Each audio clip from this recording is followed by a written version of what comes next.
They brought us to this country as a labor force. We built a foundation and they hate us for it. They hate us for it. We built a foundation and they ain't pay us for it.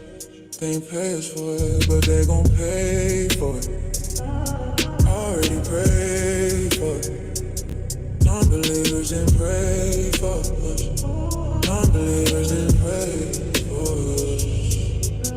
We're black and we built a foundation. Stone by stone, generation to generation. Vultures said we had no culture. The vultures got a Jay-Z poster. The vultures got a lacy culture. Vultures eat what they didn't kill. Vultures sleep what they didn't build. They brought us to this country as a labor force. We built a foundation and they hate us for it. We built a foundation and they ain't pay us for it. They ain't paid for it, but they gon' pay for it. Already paid for it. Nobody prayed for it. Nobody doesn't pray for us. Nobody doesn't pray for us. We're black and we built a foundation. Stone by stone, generation to generation. Vultures said we had no culture. And vultures got a Jay-Z poster. Then vultures got a lacy poster.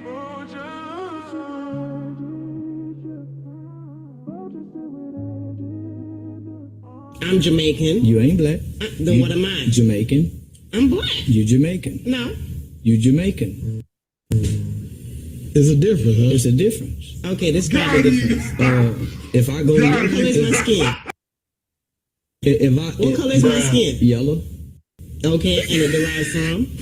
Even white derived from black. Even white derived from black. All colors in the color spectrum come from the black. But y'all have been classified as Jamaicans. When I fill out the paperwork here in the States, it doesn't say Jamaican anywhere. How can you describe me as being black? You have a name. You're Jamaican. And you're American. Well, I'm black American. Okay, I'm black Jamaican. It don't say that. Stop the cap. You're making something up now. It don't say that. Our paperwork, we have to check something. When you go back home, you don't check nothing. You're automatic Jamaican. Right. I'm not automatic American. I'm automatic black. You see what I'm saying? So when we say black, we talking us. Mm-hmm. Y'all ain't us. No. Don't y'all got Jamaican food? Yes. Don't y'all have a Jamaican culture? Yes. We don't. So we those seeds. We are not African seeds. We are not. We don't have no African bloodline other than what the white boy have.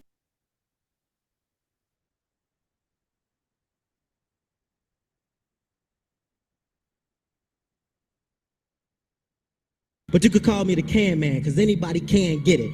Africans, Americans, Dominicans, Mexicans, anybody can get it. I became the can man. Everybody can get it.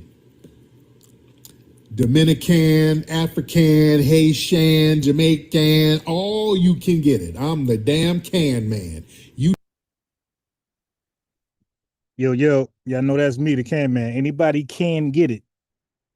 Africans, Jamaicans, Puerto Ricans, you can, whoever you get can, anybody can get it. You dig? So we're going to talk about some things here, because I went over gerrymandering yesterday, and a lot of people were still, they sent me, I got messages, right, where they expressed that they were still a little confused about gerrymandering. So I'm going to touch that. I'm also going to touch on a brother who went on Tariq Nasheed TikTok space and pretty much try to call me out, try to get Tariq to agree with him. So I'm going to play that back, right? And then he definitely misrepresented what I said about, or what I said. So if you're going to quote me, at least be honest, like don't lie. but Tariq, she wasn't buying it anyway. But yeah, if you're gonna quote me, say what I said, right? So when I say something, I can back it up, and I did when you were on the call. You crashed out and hung up and called everybody agents and everything. So look, here's the conversation.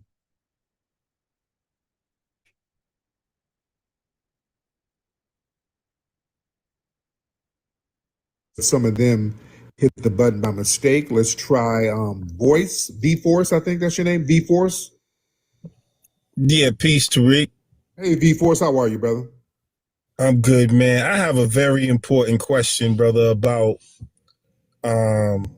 so I was having a conversation with some FBAs Yeah. about our brother, good brother John Henry Clark. Yes.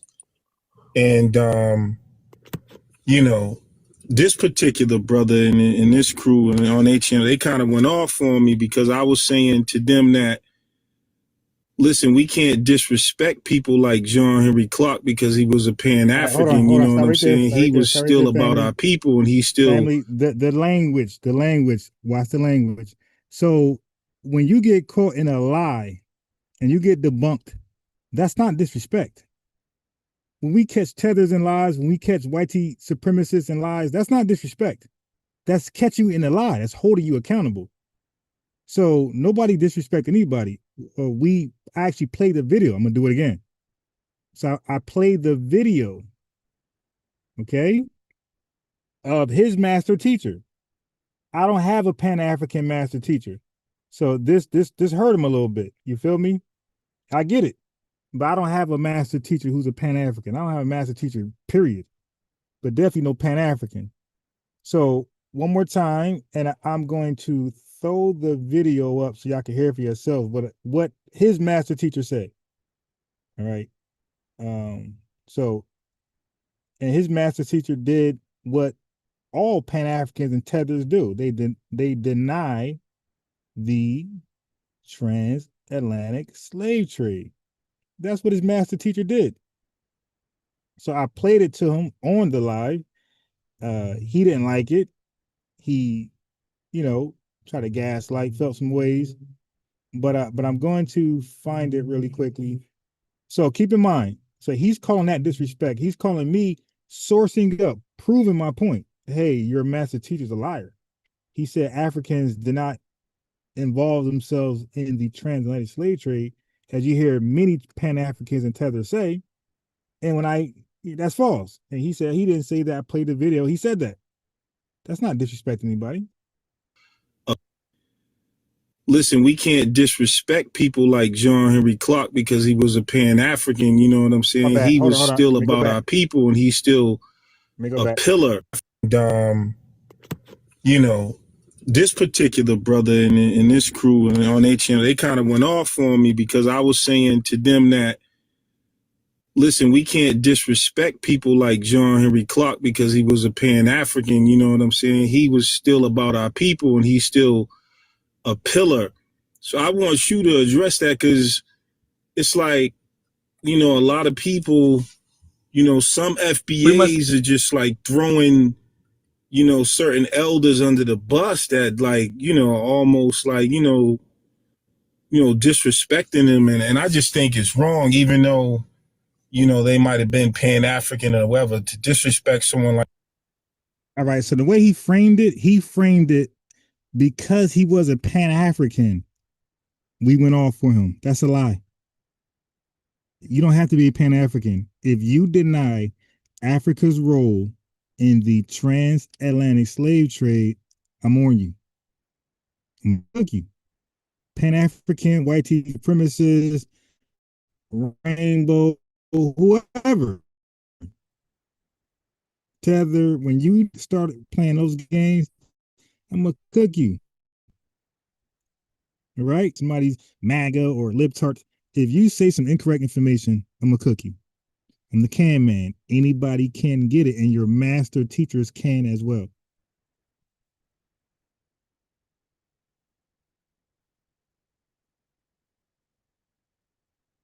like John Henry Clark. Like the people I was talking to was calling him a liar, saying he was a Pan-African scammer. And I don't feel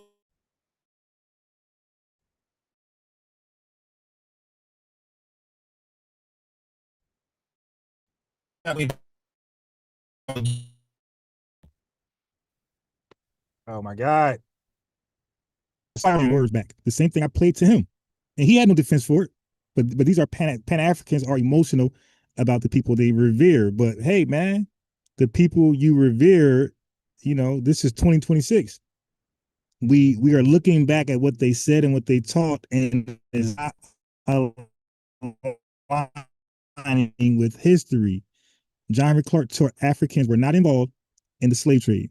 All right, that's a lie. That's not disrespecting him.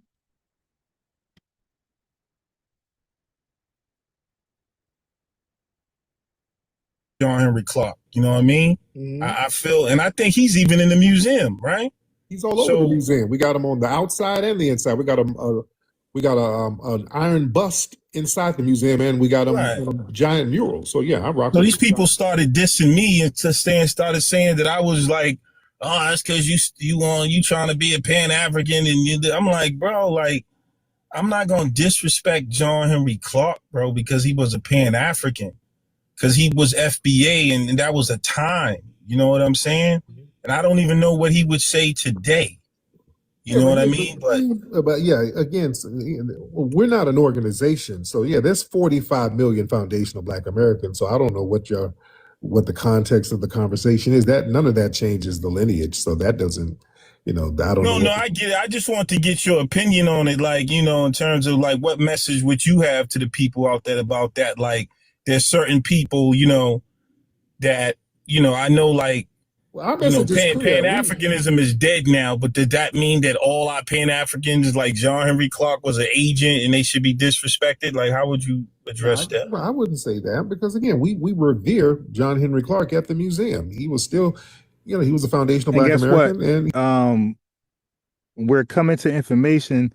Now, Tariq doesn't know what I know about John Henry Clark. Okay. So some of us, we revere people when we don't know their history. And Tariq Nasheed said that a lot of times we revere people when we don't know their ugly history, right? And then when we know their ugly history, we make an adjustment. That's what happens. So Tariq Nasheed explained that when somebody said, hey man, you used to big up Garvey. He said, yeah, I did, until this is Tariq Nasheed words. He said, yes, he did, until he found out he was a musty tether.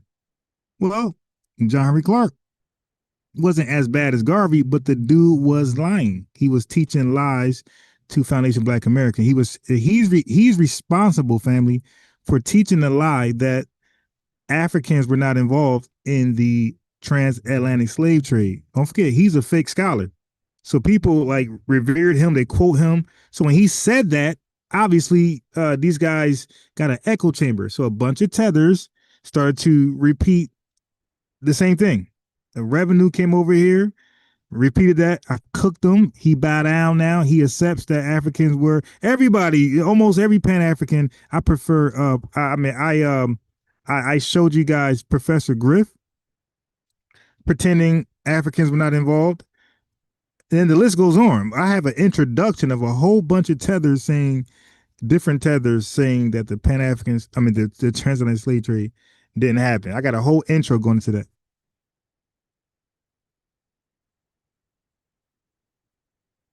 He was Pan-African. There's a lot of foundational Black Americans who are Pan-African. You understand? A lot of foundational. It's not an either or, because it don't change your lineage. Pan-Africanism, that's a choice. You can choose to say, hey, I want to identify as Africa or African or not. That's a choice. You can't choose having foundational lineage. That's not a choice. That's what you're born into.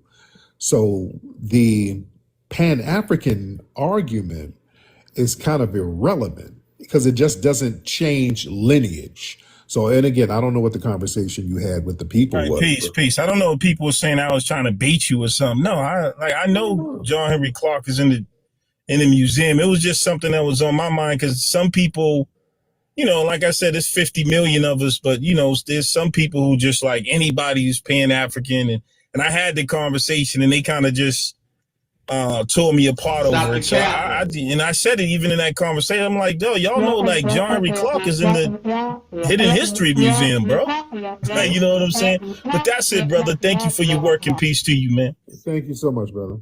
Yeah. There's when it comes to the Pan-African thing, just because a lot of people don't want to say they're Pan-African, which they try to lie. I ain't never said I was no Pan-African.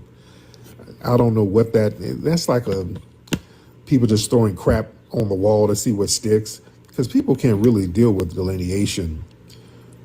Well, they can't really debunk it. So a lot of people just start throwing crap at the wall. Delineation has already happened. Basically, it's in the air. It can't be reversed. You see, and there's a lot of foundational Black Americans, people of the lineage, who they like, hell, I love Africa and I'm Pan-African and I want to put on a dashiki. Yeah, but their lineage is still foundational. All right? That's the thing. Your lineage is something that you can't really choose. You can't opt out of your lineage. There's no either or, you either FBA or Pan-African. It don't work like that. Lineages don't work like that. That's like saying, I don't want to be Jamaican. That's like a Jamaican saying, hey, I don't want to be a Jamaican, I'm a Pan-African. It really makes zero sense. You know what I'm saying? It's a nonsensical argument. Yeah. People are really trying to cope with this delineation, dragging the rug from up under them. So people are trying to cope, and they're just kind of throwing anything on the wall. All right.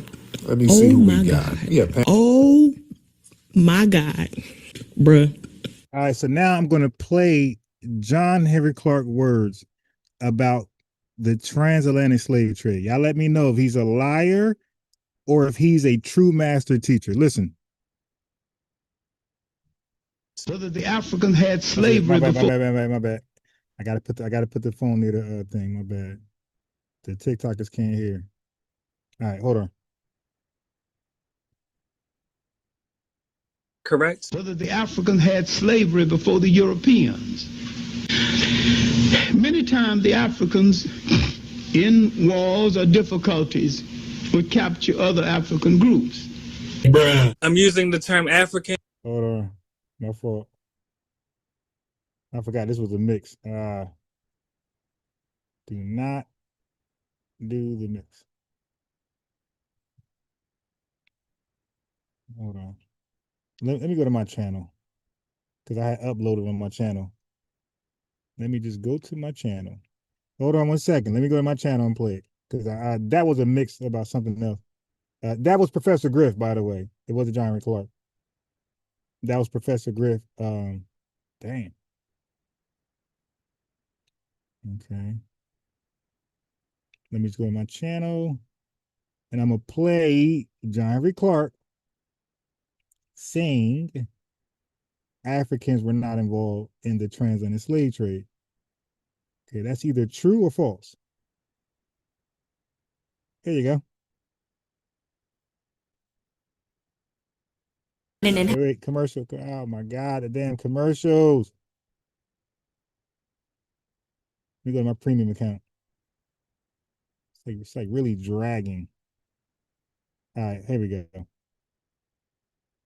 These groups would have to work their way out of indenture. The Africans had no big ships to take from Africans down the coast. So we knew a king further down who needed some labor. Now that the Portuguese are there, he hired some of the Portuguese to take these Africans from one part of Africa and another. Now the European is interpreting this as meaning the African was in the slave trade. The African was not in the slave trade. And did y'all hear that? He said Africans, this is his master teacher, John Henry Clark. Is that a lie? He said Africans were not part of the slave trade. Thank you for the gifts. One more time, family. Listen to their master teacher, John Henry Clark, lie about Africa's role in the slave trade. Listen, it's their master teacher lying. the African was not in the slave trade. And No. There you go. So now notice that when Buddy tried to tell on me to Tariq Nasheed, he didn't tell the truth. That's why Tariq ain't fall for that. He didn't tell what I actually said. That's not disrespectful. John Henry Clark said Africans were not part of the slave trade. He's a liar. And he's supposed to be a fake historian. How are you a historian and where did you get that from? So real historians are the brother Carter G. Woodson. Right? When he came up with Negro Week, he understood, he taught that Africans were involved in the slave trade. That's a real historian. Not this guy right here. Not a Pan-African. You can't, family, it's coming down to everything you heard from a Pan-African. You got to pretty much scrap it. Everything they was teaching that you hold on dearly, you got to scrap it. They've been lying for like 40 years. Okay? He said, their master teacher said whitey people were, he said Africans were not part of the slave trade. That's either true or false. If it's false, then he's a liar and we can't give him a pass because he's a so-called historian. And plus, we're talking about the slave trade. Who doesn't know that? We're not talking about some deep, deep history. We're talking about the transatlantic slave trade. Who doesn't know that Africans did the kidnapping, enslaving, and selling, and white people did the buying, and then they had their version of enslavement and selling on auction blocks? Who doesn't know that? That's basic history. And this is supposed to be an FBA Pan-African historian. So he's deliberately lying. And as a result, you got a bunch of musty tethers running around today saying Africans were not involved in the slave trade, or they try to minimize Africa's role. So I was not wrong when I said John Henry Clark, their master teacher, is a fumbling liar. And I also got him admitting that he revises history when it fits his narrative. Okay? I got him on record saying that he changes history, like the white tea man, when it favors his narrative. I got him on record saying that. So he's a liar. Nothing I said was wrong about this guy. He admits he's a liar. Okay? So I'm not going to take that back. All right. So going forward, so it was a failed attempt to lie on me, to get people to try to go against me. That was a failed attempt. Hey, Tariq, that same video where Buddy lied on me, yeah, they had played some Jay-Z stuff, some Jay-Z disses. Oh my God, Jay-Z was cooking. Oh, he did. Oh, he did. He did Drake horrible, yo. He did Drake bad. My man said, "You talking about top 10?" He said, "Man, look up higher," something like that. You look at the billboard, look up higher, so you can see me Hove. You dig? Oh my God, he was really getting on folks. Okay. So urban TV, where's his name? Urban political TV, whatever, I forgot what he called it. Stand on your pivot at all times. He got the whole, he got more of this audio. Tariq just played a little version. He played more into the when he got on Nikki and everybody else.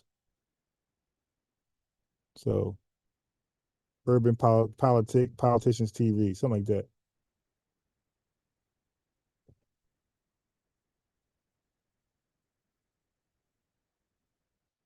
All right, so I want to finish up on gerrymandering. I'm not going to be here long. That was the builders of Kemet, and now we are the great Westerner as the builders of Africa. Jay-Z is whack. Their brother, somebody said. Yeah, no. You know who's whack? John Henry Clark. Somebody who, Jay-Z's a rapper, right? He's not a politician. He's not a so-called historian. John Henry Clark is whack. He claims to be a well-renowned historian for Black people and Africans and the Caribbean. And he out here lying denying Africa's huge role in the transatlantic slave trade, he's whack. And nobody should ever respect anything he says going forward. So that's the bottom line. So anybody want to defend John Clark, go ahead and or if you want to defend John Clark, a Pan-African liar, if you want to defend Marcus Garvey, a Pan-African scammer and liar, you can invite yourself up and click the link. But yeah, so it's turned out a lot of these Pan-Africans be lying. All of them. You can't trust any of them. All right. So also, if anybody have trouble understanding delineation and why we as FBAs are delineating, please invite yourself up, click the link. I have no problem explaining why delineation is necessary and why it's not divisive, it's not xenophobic. It doesn't make us an HATE group, okay? It doesn't make us that. It makes us a loving group. So I can easily explain why delineation is necessary, all right? And is not what you think it is. All right. Now, gerrymandering. So I went on this yesterday, I think the day before, and people were still a little confused. All right, so I'm gonna try better today about what gerrymandering is. So this was new. This hit news. You had the CBC Congressional Black Caucus upset that they lost the redistricting case. They were mad how the red was drawing lines, redrawing the lines on the maps in certain districts, right? And they made a big deal about it. They hit the news. They was talking about boycotting. They were trying to convince black athletes to boycott or leave their schools and go to another school somewhere up north, whatever. A whole thing. So it was kind of news. And they were gaslighting all of us, lying to us, saying that hey man, they're stealing the black votes. It's like, wait, well, hold on. Wait, so losing an election is stealing the black vote? I mean, like, yo, family, both of them, the red and the blue, like, they really think we're just a bunch of bumbling idiots. Where they just can gaslight us and say reckless stuff and we just go crazy. Okay? No, that's not gonna happen.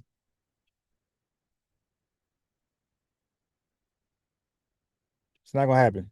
All right, so anyway, what I did not do was explain gerrymandering from the beginning, the origins. So the term started in 1812, right? The guy name was Elbridge Gerry. He was the governor of Massachusetts, right? So Elbridge Gerry, signed a bill that redesigned state Senate districts to favor his party, right? One of the new districts was so contorted and curvy that a local illustrator noted it looked like a salamander. A newspaper editor combined the governor's name with the word salamander. His name is Gerry, and they combined it with the word salamander, and they coined the term gerrymander. Salamander, Elbridge Gerry plus salamander, gerrymander. Okay, now, what is it and how does it work?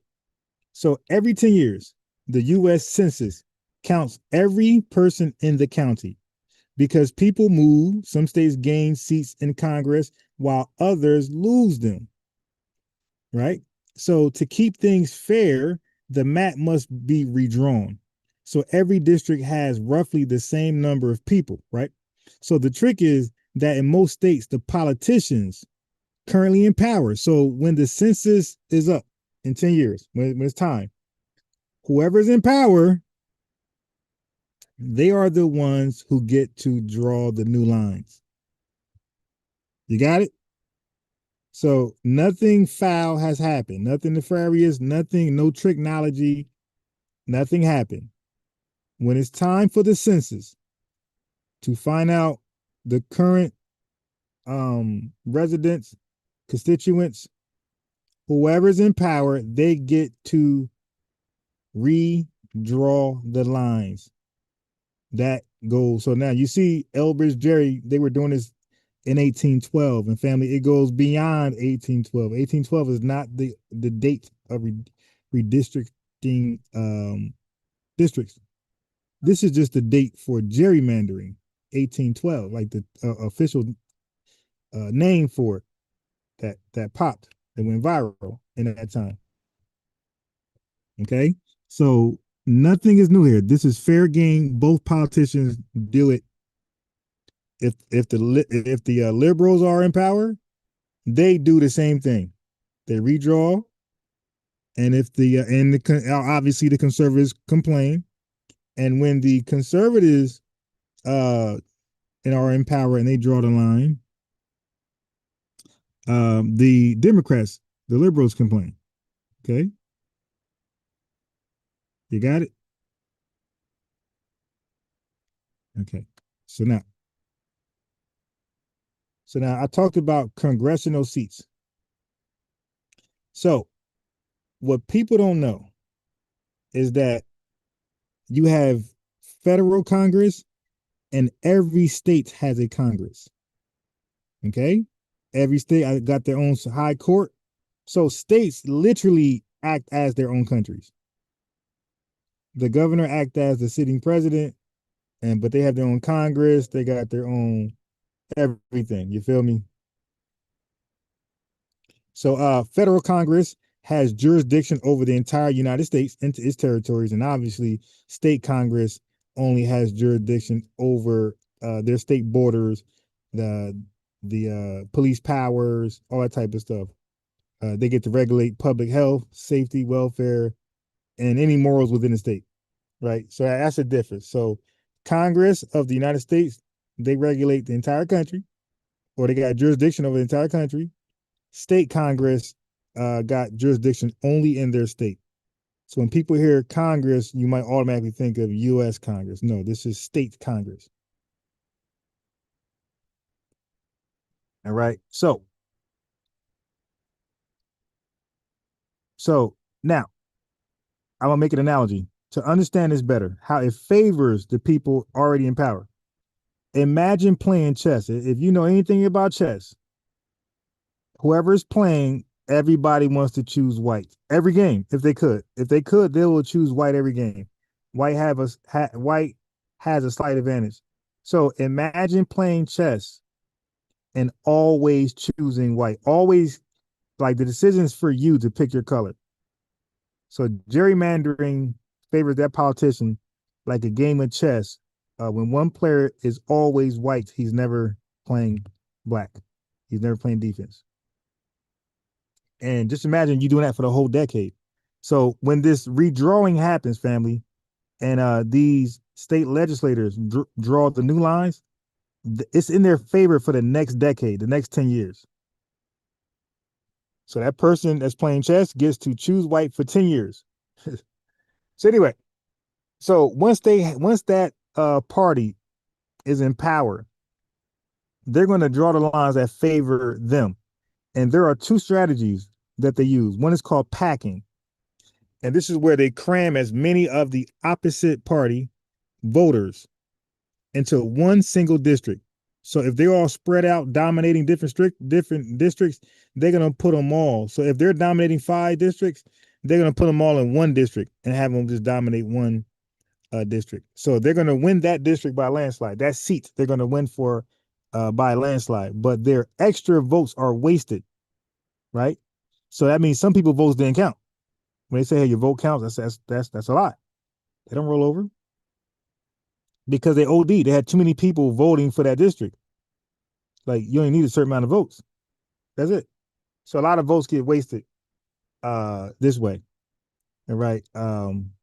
Now, that's one way. It's to pile them all up in one district. A second way they gerrymander is called cracking. So you take a cluster. So basically, you take a cluster of your opponent's voters and split them up across several districts, you're diluting their strength by doing that. And then you ensure that they stay a minority in every district so they can't win those districts.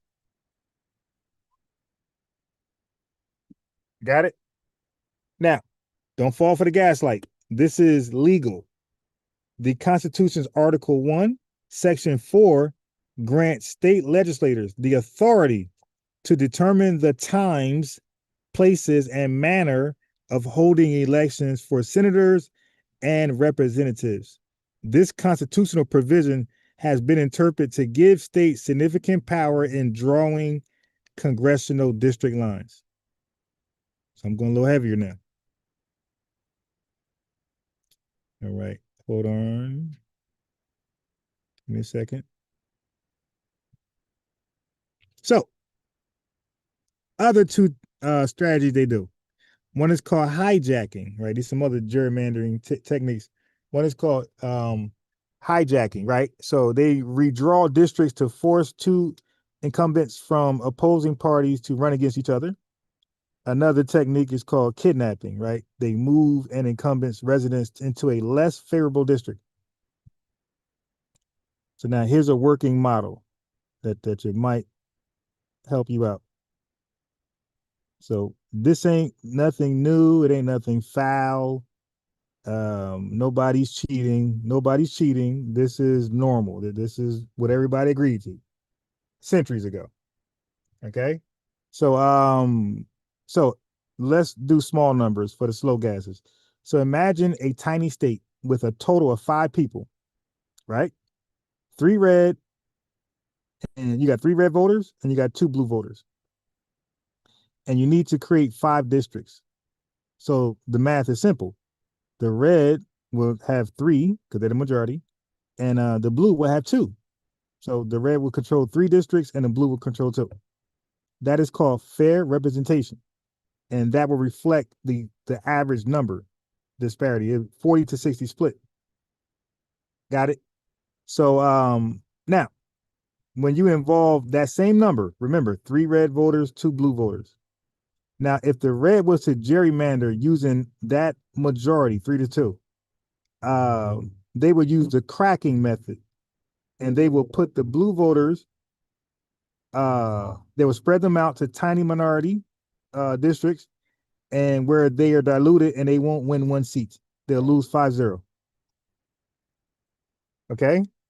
Now, if the blue had those same numbers, like they're the minority, there's 2 of them, 2 voters, and there's 3 red voters. What they would do is they will pack. They'll use the packing strategy. So you got the cracking strategy, it's to spread you thin, dilute you, and then you have the packing strategy, it's to lump you all up into limited or minor districts. So they will pack the red into 2 districts while they take on the other 3. So they will win 3-2, even though they outnumber 2-3. By packing the red voters into 2 districts, they will win 3-2. All right. So the minority party will win the majority of seats. Yeah, the game is rigged. The game is rigged, but they all know this, by the way. This has been going on again before for centuries. All right, let's just say that. Been going for centuries.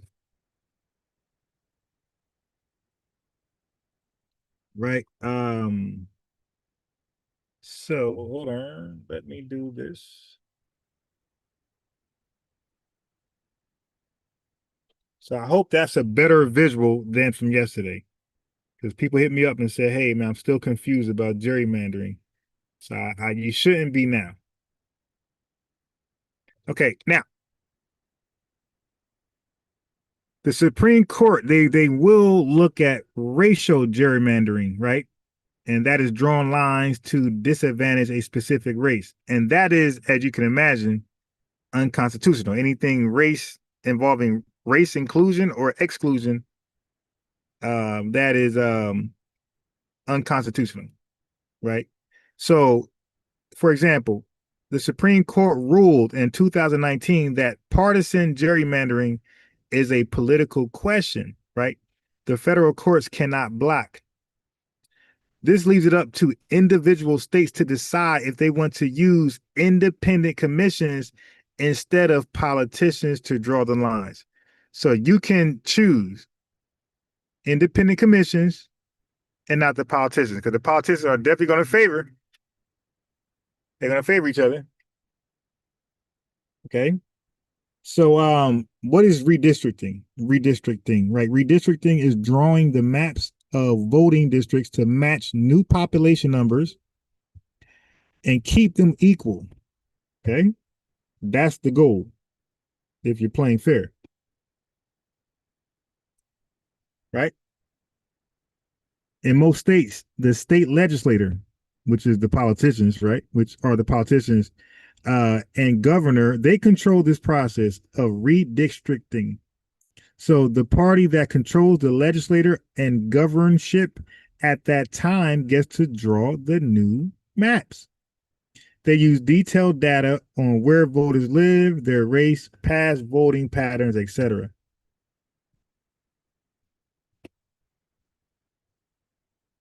And it's hard for the Supreme Court to make a ruling on this because there's no clear established standards, right? So like the only way to like prove foul play is when it's racially done. I think racially is like more easier to track.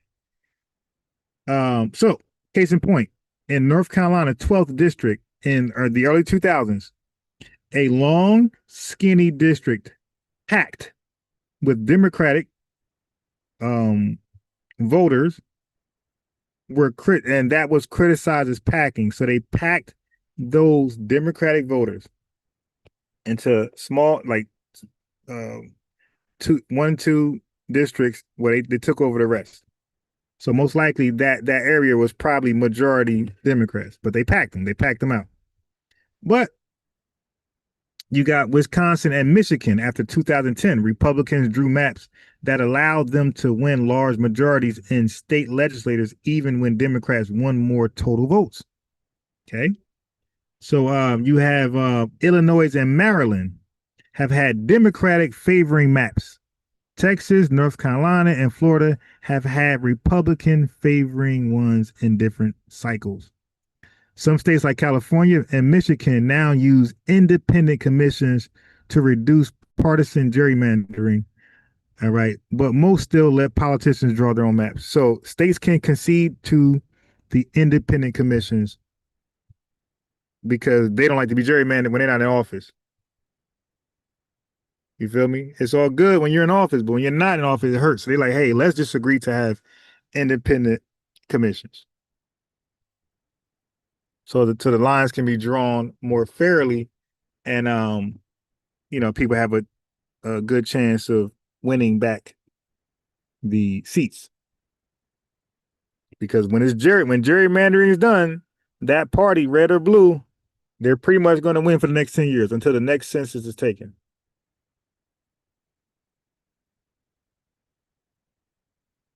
Right. So I think that breakdown was the easiest.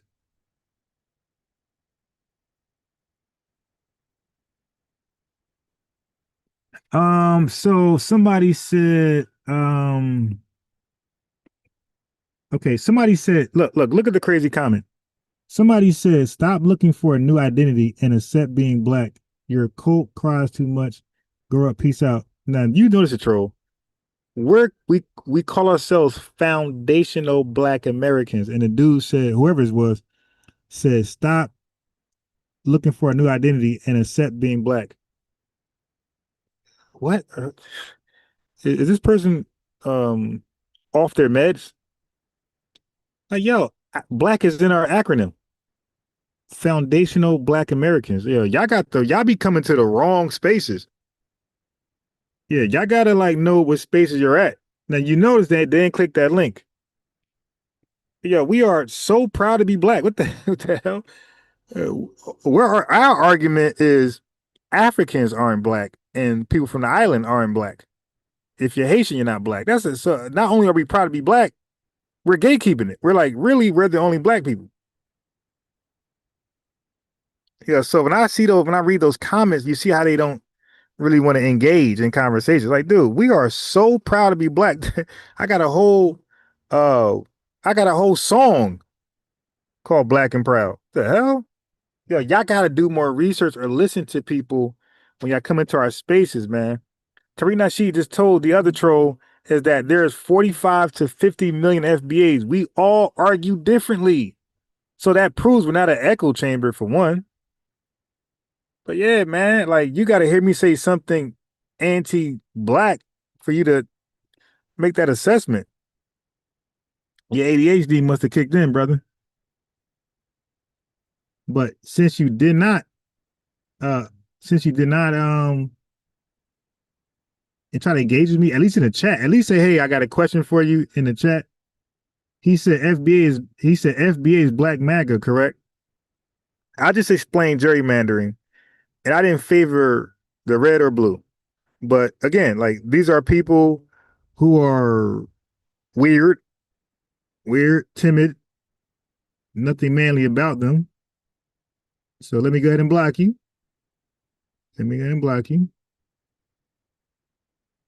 Can't gaslight us, brother. Can't do that. I said nothing pro MAGA ever in my life. Okay, there are some Democratic policies that we like. There are some Republican party policies that we like. That's just it. So if I like some Democratic policies, I'm sure somebody red would say I'm a libtard. And if I like some red policies, I'm sure somebody gonna say I'm MAGA. So it's whatever. But y'all all can get it though. Yeah, I know I'm the real Can Man. All right, I'm the original Can Man. Yeah, so just keep in mind that every state has their own Congress. Every state has their own sort of government. It's called local governments. And there's a federal, unified, one singular government. So 50 states got 50 different Congress, 50 different governors, 50 different governments.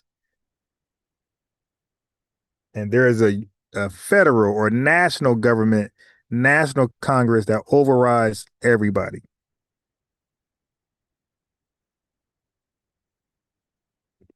Yes, I blocked you, but you can join me and I will unblock you because I will credit you with not being a coward. So family, that is gerrymander in a nutshell. Just want to make sure I covered everything.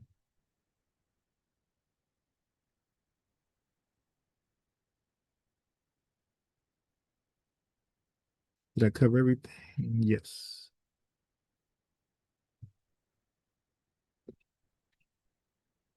Yeah, I covered everything. Okay. Yeah, so I think that is enough for people to know. I think you got a better idea what gerrymandering is. All right. Let's move on.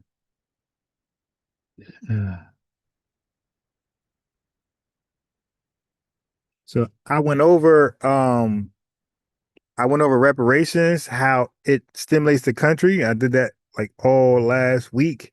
How reparations indeed will stimulate the country, no different than a PPP loan, and no different than the stimulus check.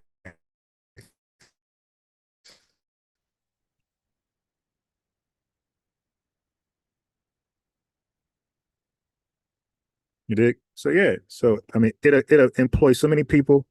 It'll make so many people. I'm talking about all Americans. Uh, will have the potential of benefiting from our payouts because we will keep the money here domestically. We don't have an offshore bank in Ghana where Ghana gets all the money because you know what happened with Michael Blackson. He said Ghana allegedly stole $1 million from him. And dig. So yeah, we don't want those issues. Yeah, so we're not gonna do that. We're gonna have our money in the American banks. We're gonna employ American electricians, American plumbers, American realtors, American home improvement people, home renovators. We're gonna employ American everything. And taxes, we're gonna pay taxes. all type of taxes, sales taxes, home taxes. We're gonna pay business taxes. So it'll be a big spark that his economy was missing. So I talked about Soul City. Soul City was one of 13 cities that was part of a government program. It was a planned city in North Carolina, one of 13. It was supposed to bring jobs, bring investors to North Carolina to like create a business district similar to Black Wall Street. Okay. It was federally funded. Okay. Its goal was to attract manufacturers and manufacturing jobs, housing, retail business, and professional jobs. Right. It didn't get off the ground, as you can imagine. White tea people in their propaganda and by the way, it was not a segregated city. This is 1970s, like going into almost 1980s. This was it's illegal to segregate. So nobody said it was an all black town. But we were definitely going to but we were definitely going to run it. You dig? We were definitely gonna run the city. White tea media spread news on it, gave it a bad rep, lying, saying it was going to be a city full of black nationalists, they're going to recruit a whole bunch of Black Panthers, all type of stuff. And that was conservative media, but guess what? Liberal media didn't counter and say you're lying, prove it. We already was over there. They're doing everything with the funds legally. They're not, doing anything illegal with the funds. They're not doing what the Somalis are doing. They're actually sticking to the plan. Nope. They left us unprotected. Liberals left us unprotected. And the conservatives had their way, the public pressure.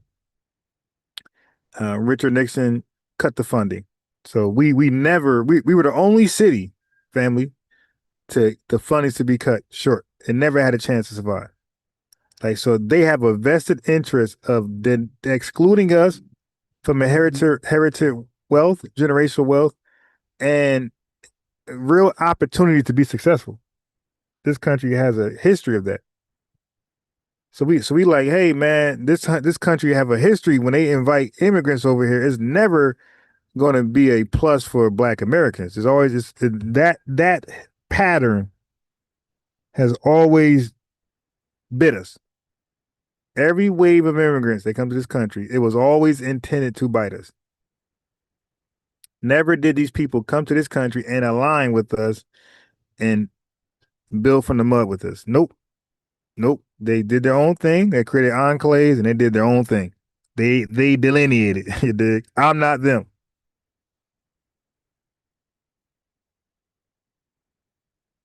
I'm not them is what they said. I'm from Africa. I'm from the Caribbean. I'm from Haiti. Treat me differently. I'm from Puerto Rico, Cuba. Hey, what's going on? I'm sorry, I was trying to tap. Okay, thank you. Same time. But how you doing? I'm an FBA sister. How you doing, brother? I'm doing great. Great to meet you. So, Nice to meet you too. were you here when I was breaking down gerrymandering? You know what? I was trying to. I just came in like 3 minutes ago almost, and I'm cooking at the same time. But if you don't mind, could you go back over it? Because I'm trying to listen and see what's going on. But I don't know what's going on with my phone. But if you don't mind, can you drop me back down? Because I can't even mute my mic. I will stay up here, but I can't mute my mic. You can mute my mic if you want to. Okay. All right, so let me cover gerrymandering one more time. So I want to start off by saying gerrymandering has been going on for centuries. Right? So it's not something new that a party is doing to get over. Right. So gerrymandering, the word itself is two words, is two different things. There was a guy named Elbridge Gerry, and when he was redrawing the maps, right, the districts, on the maps for the districts, they said his drawing was similar to a salamander. So salamander, gerrymander, you dig? That's 1812. So it turns out, like when they all draw lines, whoever redistrict, they have a thing where they try to like say it looks like something, kind of like looking at the clouds. Look at the clouds. To this person's an elephant. This is an alien. It's a bottle of water. You know. So with the lines, same thing. People draw lines to redistrict, uh, to redistrict, and they would say, "Hey, that looks like an elephant." It'll be called the elephant line, or they even got one. They say look like Donald Duck. All right. So anyway, that's how the name came to be. And the way the practice goes, every 10 years, the census counts every person in the county. And guess what? Who's ever already in charge, the governor, state legislators, they got the power to redistrict. So you're hoping that it's your party in power when it's time to take a census. All right. And the reason why they do it every 10 years that because people move out of those districts, out of the state altogether. Some seats are gained in between that time, some seats are lost. People, immigrants move to those states, those districts. So they want to do they want to draw lines to favor the new constituents of that party. So they're going to draw the line in their favor. And there's two main strategies that they do to draw lines in their favor. And one is called packing. And packing just means that if there's a significant number of the opponent's party that are dominant in different districts. Let's say if it's 10 districts and they're dominating 4, what they'll do is they'll just package them into one district. So they'll make all their votes count just for one district. So that means they overvoted for one district. So like, let's say if it took only 200 votes to win a district and they had 800 votes all together, they would make those 800 votes count for one district. So that means 700 votes were wasted and they would be packed into one district. So out of those 10 districts, they now only control one. And the other party controls the other 9. Okay, then you have something called cracking. So pretty much when you pack, you're the majority. You're the people in charge and you're the majority. So you pack. If you are the minority and you're in control, you're going to do a strategy called cracking, where you're going to dilute the majority ops. You're going to spread them out thinly where they're like 30% in each district, 40% in each district. So they just lose. Right. Okay, so that is gerrymandering. So the people in charge, when it's time to take a census to see who's in the city, who left, what race is doing what, they get to draw the lines. This is in every state. Every state. And that's pretty much it. And obviously it's every 10 years. So whoever gets to draw the line, they're going to draw the line favorably for themselves so they can rule for the next 10 years. So that's pretty much a given. So whoever wins is going to be winning for the next 10 years. Whoever is in power is almost guaranteed to be in power for the next 10 years because they're going to draw the lines favorably. So the analogy I made was, the new analogy is this. If you're playing dodgeball, right, do you voluntarily be a catcher or a thrower? So I'm thinking most people are going to be a thrower, right? Because you have a gazillion chances just to tag them and win the game. So there's only one person to hit, right? You got 100 balls, but if you catch one, he wins. But if you throw 100 at him with 100 different people, you lose. So that's how gerrymandering is. That's an analogy. It's favoring the people in power. They're going to draw the lines favorably where they win for the next 10 years. It's not illegal. It's nothing. So don't be gaslit. The black vote wasn't lost. They just gerrymandered like everybody else for the centuries. What happens is white people, they think we are a bunch of buffoons. And they think we fall for any gaslight tactic. So they say, hey, you just lost the black vote to get us to crash out. but we are smarter today. So that's what gerrymandering is in a nutshell. So I think you understand that. And anybody in the chat who's trolling, all you gotta do is click the link or invite yourself up and just have a conversation. But if you're just gonna troll, then it don't take much effort to block you. Yeah, it don't take much effort to block you. We just block you. It's a simple, 2-second action.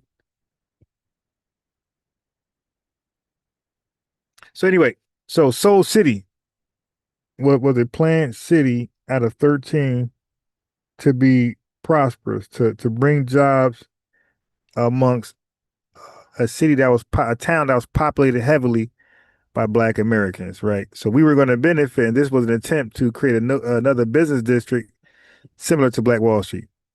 Conservatives, Republican conservatives, they bashed us in media. They framed our city as a segregated Black nationalist city. Meanwhile, the other 12 were all majority white people, and nobody got the bashing. That was not considered a segregated triple K influence ran city. It just so as a result of that, there's many cities right now that's prosperous, that's well known, and you have no idea that it was part of that Soul City project from the Nixon administration. So when people like Roland Martin run their mouth, Al Sharpton, you gotta just bring up history. Like, hey, sir, where was the liberal Democratic media to counter the onslaught that we received from the Republicans, which put pressure on Richard Nixon administration to back out and cut the funding where we just lost. We took an unnecessary L. Where was the liberal media? Why are they never there backing us up when the game is solely ours? See, now how they backed us up with Soul City, the funding for that, there was no game for them. The game was simply the Black American residents in that area in North Carolina. But when they can't gain, they're not going to back us. Kiss that goodbye. If they can't gain, you're not getting backing. And when I say they can't gain, I mean literally them and their constituents, because they're going to funnel or siphon some tangibles to non-FBAs every chance they get. So we are the targeted ethnic group. There's no ethnic group like us, so that's why we don't like when people share stories with us to show solidarity. Stop the cap. You're favored in some ways that we were never favored. We were always excluded. We're excluded now. You're being favored. The government protects you. Sanctuary cities protect you. You got crime, HATE crime bills or HATE bills written for you. Okay? You get public sympathy. You get media sympathy. Here illegally. Some of you guys are actually here illegally, and deportation is a natural process. But you're even protected from that. So you are nothing like us. There's no comparison that one can draw between us and other ethnic populations. Like, knock it off. All of you were favored in some type of way over us. Okay? 1 second.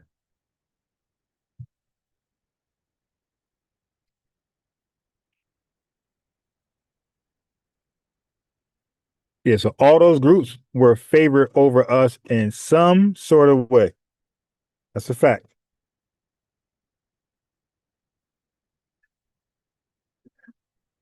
Reparations will indeed stimulate the country. So I need to have these reparations debate with folks now. you know, because they try to tell us, oh, it takes away the economy, so it's going to collapse. And, you know, they say all these crazy things. To not deal with it is a necessary good action. It's righting the wrong. Okay. But somehow we're told no, but Ghana is praised. Like when it comes to that's the irony. When it comes to Black Americans, we're told no, certainly not Bernie Sanders. But Ghana, those same people who told us no, they're like popping Ghana's collar. Like, yeah, we're going to roll with you. You the champion. Okay. So we like, wait, what just happened? So I'm not sure if you guys meant to hop on, but I'm going to invite you up anyway. Yeah, I did. Okay. I want to go back out FBA and come back in because my phone was acting up and acting janky, so I want to be able to control my microphone and stuff. But can I say something to what you was just speaking Sure. about the reparations? Yeah. It's funny that they give it to everybody, but when it comes to us, they have amnesia. But they know very well what they've done, what harm's done to us, and what is owed. Let me tell you something. Let's be clear. They know that it will stimulate the economy because they know Black Americans are going to spend it right back here in America, right? They know this. That's not the issue. The issue is not the money. They don't care about the money. They don't want to switch the position of power. That's what everybody is missing. Because think about this. If 50 million Black Americans get reparations, right? Then who gonna work their jobs? You understand? They not scared of us getting reparations. They scared of us leaving their asses behind and getting our money and going about our business. Because without us, they'll starve. Right. They're scared of us bringing back our own economies, bringing back Black Wall Street, and leaving them out. Because without us, this country is absolutely nothing. Right, and we like, hey man, go get those immigrants you deported, bring them back to work your jobs. You like them so much, yeah, go hire them. Yeah. But the thing about it is, they just don't want to see us in power. Period. FBA. That's the problem. Right, I understand that. They do not want to see us in power. That's the whole problem. But see, with us delineating, and now we getting all these NAACP and the Black Caucus, we getting them out the paint. See, and we getting all these political people now. We figuring out like, okay, well, you ain't one of us, so we don't need you sitting in our seats. Once we get them all out, we take over the country. They might as well. It's a wrap because I see them losing wealth now. I'm starting to see more YT people working for FBA people. You know what I'm saying? Us, we're opening more businesses. You know, they talking about we lazy and stuff, but since 2019, since the CVID, right, it's been a boom in Black American businesses. Yeah, have you noticed that? Yeah, that's a fact. Yeah, I'm aware of that. Yes, and all of us is out here striving. And guess who out here begging on the corners? YT people. I see them in Georgia and South Carolina. I definitely see them. Yeah, they don't want to tell you. Seen them in FBA. I'm in Ohio. They are everywhere and they are struggling and starving because the one thing about it is I keep telling them we are used to the struggle. Y'all are not. Y'all used to working a job. If you lose a job, y'all will go and pew yourself. We don't do that. Right. We'll figure out another way. We start stuff. Then start our kitchen. No, that's a fact. Out here starving, not us.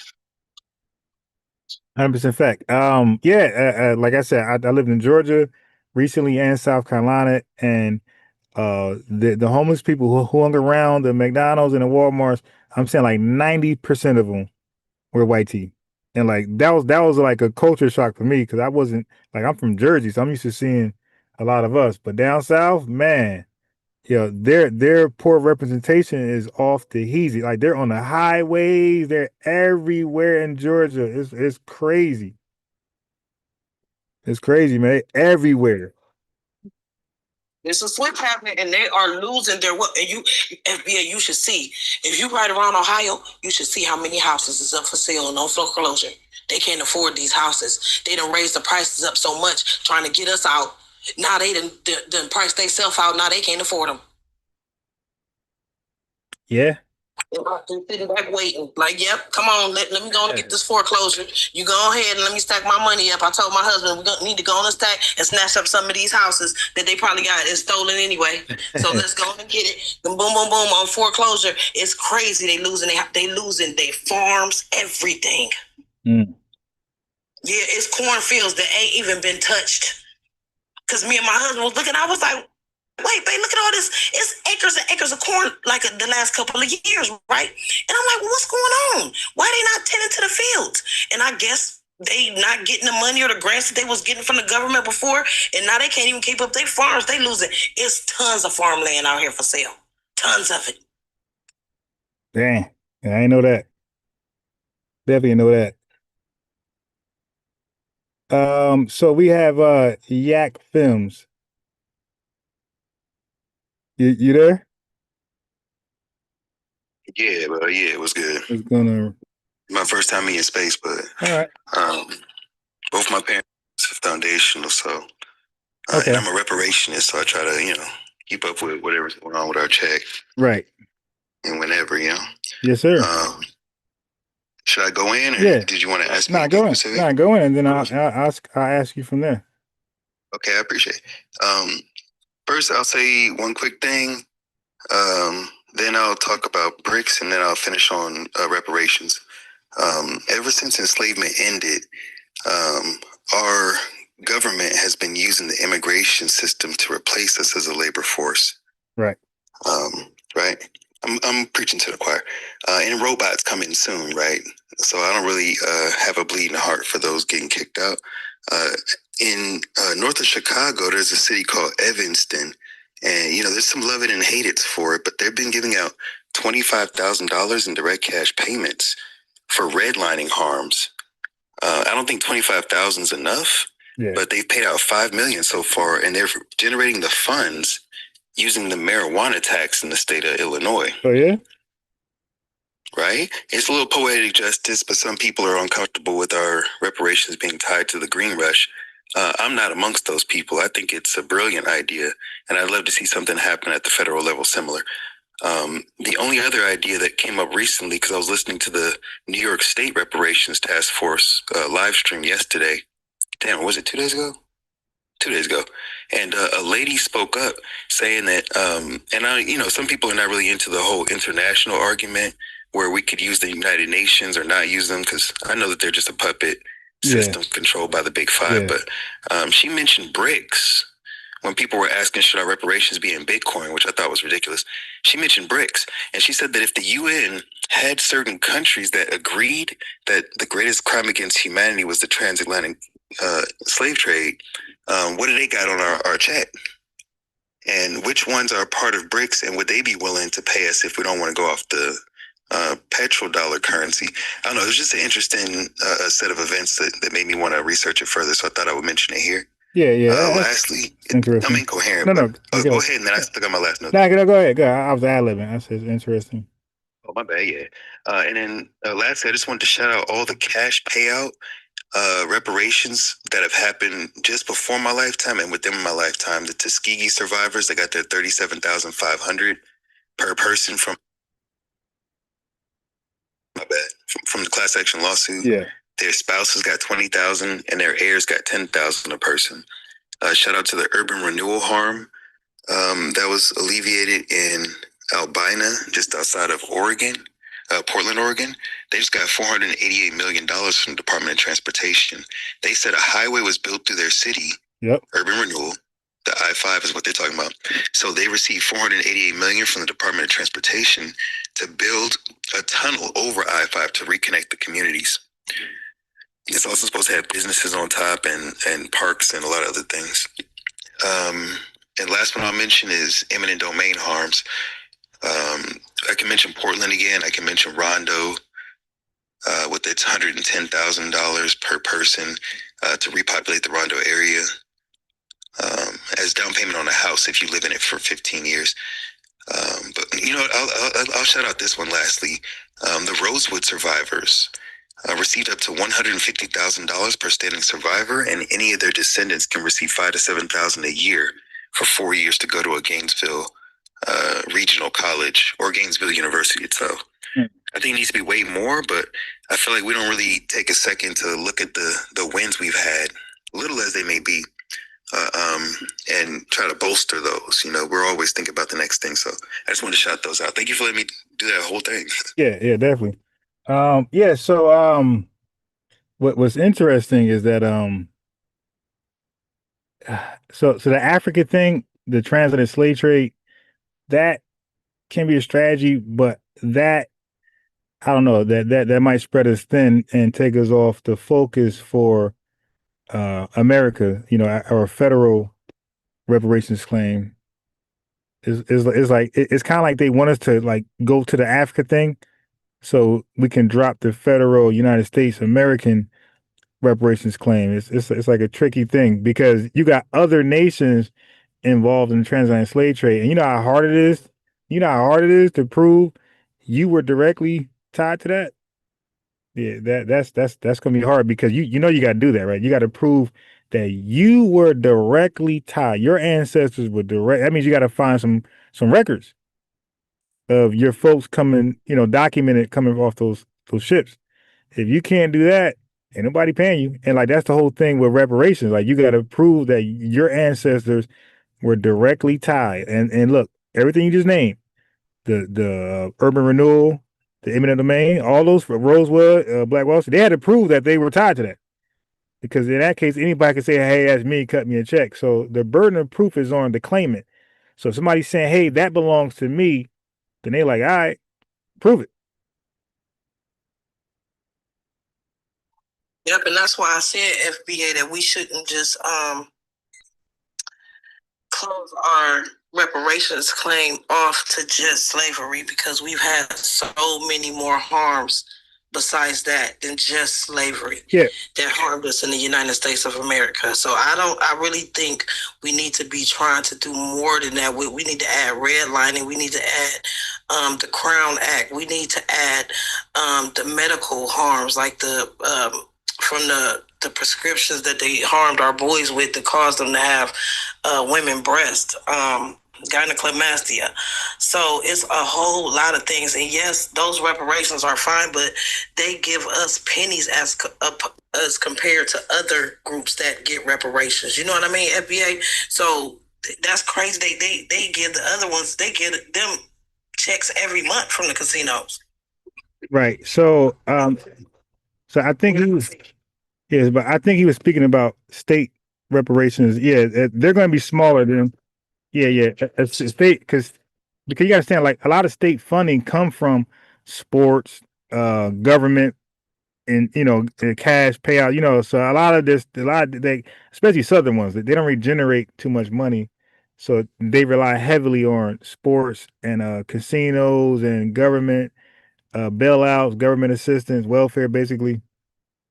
But you know what's crazy to me, FBA? Do you know we got all that money in the judgment fund? And I'm like, why won't we have any FBA limited fund? Come on, that's unlimited. Like, why can't we have somebody comb through that stuff and find out, you know, where we can get them funds from? That's what Trump was using, and I've been screaming this for 5-6 years. I'm like, hey y'all, hey, we need to be looking at the judgment fund. I've been telling people, look at the judgment fund. It's specifically for if you've been harmed from. Oh yeah. Okay, because at first I was thrown off. Okay, you talking about that, right? Yeah. Now for sure. Because that's the thing. People were trying to misrepresent that as reparations, and we should never use that language because it's not reparations. Like you said, it's a fund, just like the Fearless Fund that Arian Simone did. It's just a fund. Like there's many funds, but this is for anybody who can prove and believe that they were harmed during that whole CVID thing by the government. Yeah, that's for anybody. See, I was saying we should have been went after the judgment fund for reparations payments. You see what I'm saying? We should have been used that. Right. That's what my point was. Why don't we have a lawyer going after that money in there? Because we have been harmed before the CVID. I said this, you know, back then. This the money we need to be going over. It's unlimited. Trump said it was harm under Biden as well, which that can mean the crime bill, can't it? That can mean COINTELPRO according to AI. Exactly. Come on now. Really? Wow. Yeah. Yeah, that's some good things to look into. Go ahead. You in Jersey, Georgia, right? When I'm in Jersey, I'm back in Jersey. Jersey or Georgia? Now, I was in both. I was in South Carolina, Jersey, and Georgia. Right, but I'm back in. Sounds awesome.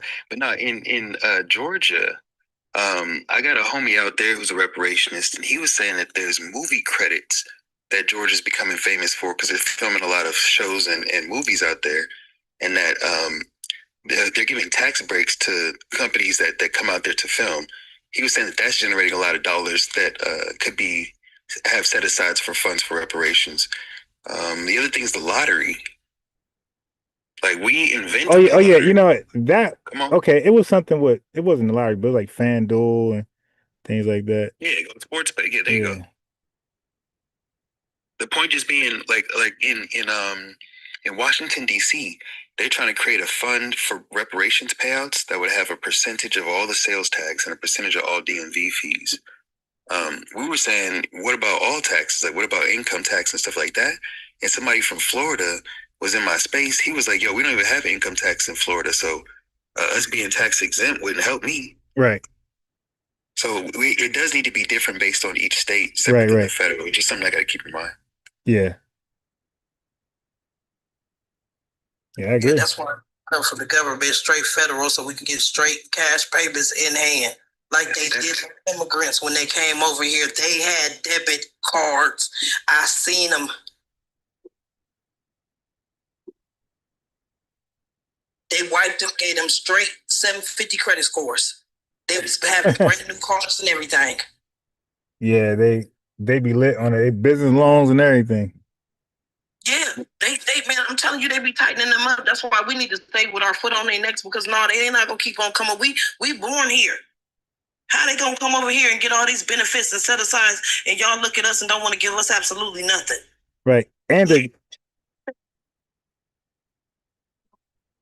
companies that have something to do with slavery as well that benefit. Oh yeah. So yes, I wanted to talk about that. Yeah, so reparations are not left after slavery. Like even with the ADOS website, they explain the continuity of the harm. So it's like a RICO, right? A RICO doesn't just end with one violation 1 year. If there's a pattern of violations, now that one case get thrown into a RICO, and when this is RICO, there's no statute of limitations. So what's going on with us?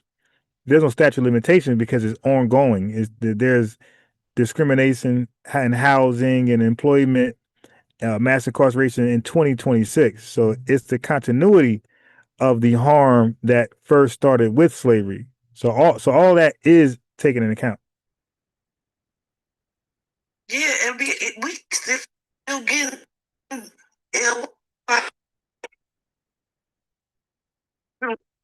trees. You feel me? Yeah. In 2026. Yeah. Ridiculous, man. And then we still don't have a bill. Come on, man. We still don't have a crime bill. Yeah. So I think that it's possible that they could have been like doing tests, right, for a reparations payout with the stimulus checks, with the CVID, PPPs, because Black Americans have done well with the stimulus checks and the PPP loans. Like we have, according to the information, the statistics, we have leveled up what you said earlier. Our businesses have become greater. We cleaned up our debt with those stimulus checks and PPP loans. So like we have used those funds for like the best way possible to level up. We didn't abuse those things collectively and go to scamming. We actually used it to straighten our business up and fix our homes. You know, we used it the right way, basically, is what the stat says. So I think that could have been some screening. Like, okay, what they gonna do with this money if we give it to them? Something like that, I think. Is why do we have to be screened for it? It ain't none of y'all business what we do with the money that's owed to us. That's none of your business. I think that's the case because they care about public reception. They care about things like that. So small hats.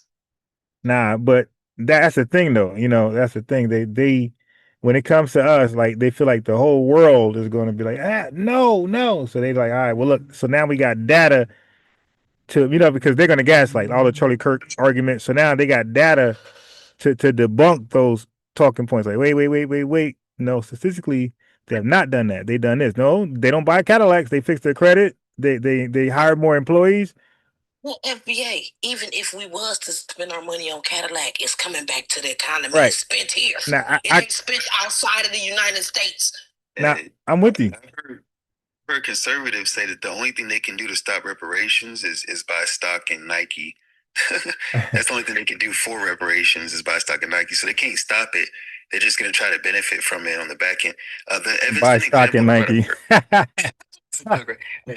That is funny, yo. In Evanston, Illinois. Yeah. We ain't gonna buy Nike shoes. We're gonna have our own version of Nike, but YTs think that they can benefit off of our reparations on the back end. But again, in Evanston, Illinois, when I bring this up to conservatives that they paying out $25,000, they say, so it's coming out of my taxes? And I say, no, it's only if you choose to go to a dispensary and buy trees, right, a portion of your taxes goes. And they're like, well, it ain't coming out of my taxes. I don't do that. Let those YT hippie liberals pay you, since it was the Democrats that started the KKK, and like they start going to no, triple K, conquer. The 3K or triple K. Pardon me, triple K. So I'm just saying that conservatives are not against using marijuana taxes for reparations payouts. They think they're dunking on us by trying to associate the two, or thinking it's not going to be a lot of money when it's the green rush. And again, it's an opt-in tax. Their whole thing is a lack of accountability. They're afraid of being blamed for what happened. And again, we're going to the federal government, but this is a tax that doesn't come from everyone. So I think there's something that could happen at the federal level, like ASAP. Yeah. So for me, like, whatever they got to do to make it happen, if they got to do a test run, do a test run. Like, whatever you got to do to make it happen, I'm not in your way. Do that and make it happen. Cut my check. I'm so sick of studies when it comes to us. I'm sick of that. I am sick. Y'all don't need another damn study. You know what happened. Ain't nobody stupid. Everybody know the history. Yeah, I think we solved the problem too, though, that they were having, and that was, because they're like, well, who get paid? So I think we solved that problem for them. Like, oh, okay, we will voluntarily delineate and help. Yeah. Because they would have had all kind of excuses to be confused. Right. Oh, you know it's going there next. Well, y'all all Black Americans, so but we can't pay them because they're from Ghana. We didn't do anything in Ghana. Because Ann Coulter already made that debate. Trying to give the Africans reparations, though. You see, Biden did that. Exactly. Yeah. But this is how we play divide and conquer. Because believe it or not, it's conservative to be lineage based, and it's liberal to be anybody who can look Black. You know what I'm saying? Yeah. So we have to take the conservative approach, and that's actually more specific and cheaper. Instead of 94 nations of people that can self-identify as be okay when they get here, we can't go for that. That's pillaging the government. Right. Nah, facts. The Dems is opening it up so anybody can claim be okay and have access to a check meant specifically for Americans. That's treasonous. Okay, so but I got a different perspective. Same evidence, but I got a different hypothesis to that. I believe they opened the floodgate so now that everybody's eligible, now nobody's eligible, because you can't. Ed Blum and his argument is that you can't get anything racially based, right? So I believe that was, I call it paper ethnocide. It's to dilute us and include people to our ethnicity so they can justify saying no. Now, we have historical proof of that happening in America in the past. When the Japanese Americans, they knocked on their doors, told them, they could leave whatever they could carry. They lost their homes, their businesses, farmland, right? And then 9 years they were forced, some of them argued, to do unpaid labor in these camps. Right. So as soon as that internment was over, our immigration system brought over Japanese Americans of higher wealth, sometimes $1 million in the bank, and higher education, sometimes master's degrees. That way, when you looked at the statistics, you couldn't see the economic depravity that had been levied against those interns, because they was all Japanese Americans. See what I'm saying? Yeah. So they're doing the same thing with us now. Yeah, you're talking about the they had the 1988 Civil Liberties Act for them, where they paid them like before that. yeah. They farmed them. They said, okay, look at the statistics in 1948. Now I got you. So what they did was that's called hyperselectivity. It's when when they get their most wealthy, most educated people to say, hey, you're not done that harm. Look at you guys. You guys were progressing in spite of all that. You're not owed any money. Brought over ones. Yeah. To mess up the numbers. They imported them with the immigration system. Yeah, that's hyperselectivity, right? They do it. So that's what Dr. Sandy Darity, Yvette Carnell, and Tone Talks court that play with us. Like they realized that they were sending, our immigration, we're going and recruiting, hand selecting, like #1 draft picks of these African countries. We were getting the top 1% of their countries, bringing them over here. Now these guys are already educated. They already got master's, doctorate degrees, so they didn't go to our colleges to get it. They already had it, and they had wealth, and they brought them over here, and they let them loose in our economy, and they tracked their numbers and then they combined them with ours. So it kind of like made it look like we were doing better than what we were. So therefore, while we're getting reparations, we're seeing progress. Look, you guys were at 15% this, and now you're up to 30%. Look, you guys are progressing. So so they use those numbers to pretend that we're doing better than what we are. But Yvette Carnell, Tone Talks, and Dr. Sandy Darity had caught that. And was like, oh, no, those guys ain't us.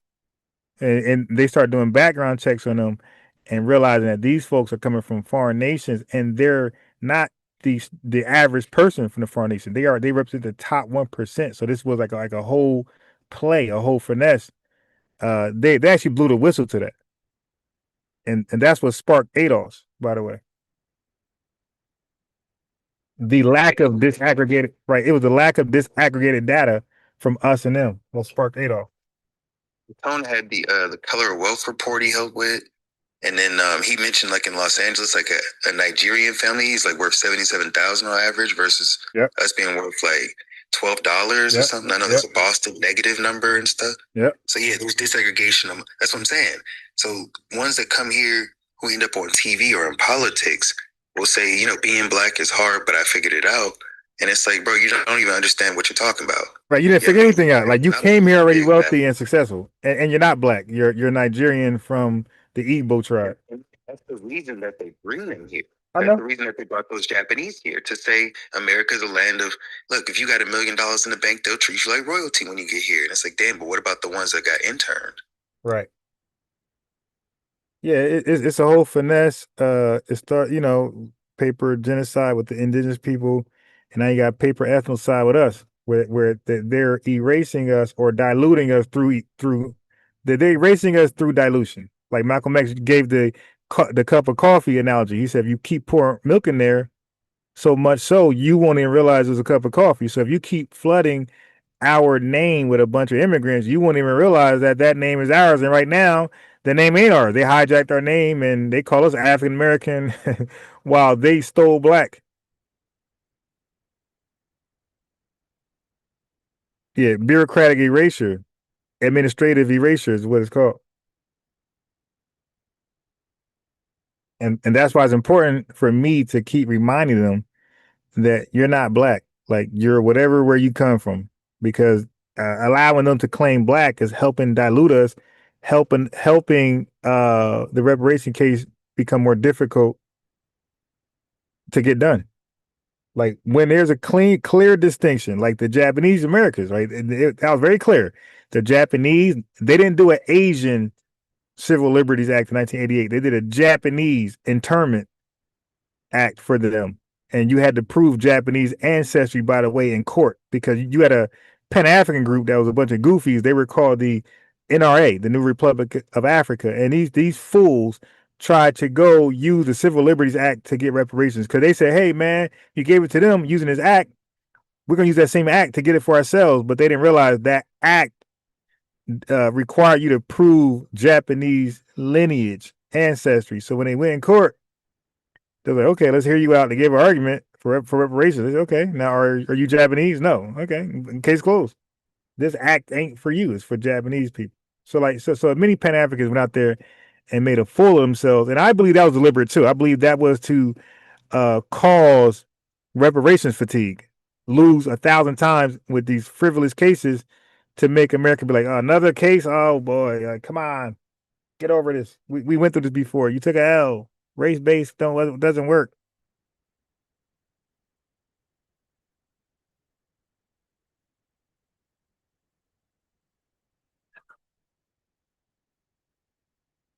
Yeah, so it's very important to make those distinctions. When they say they're black, you let them know, you remind them, you ain't black.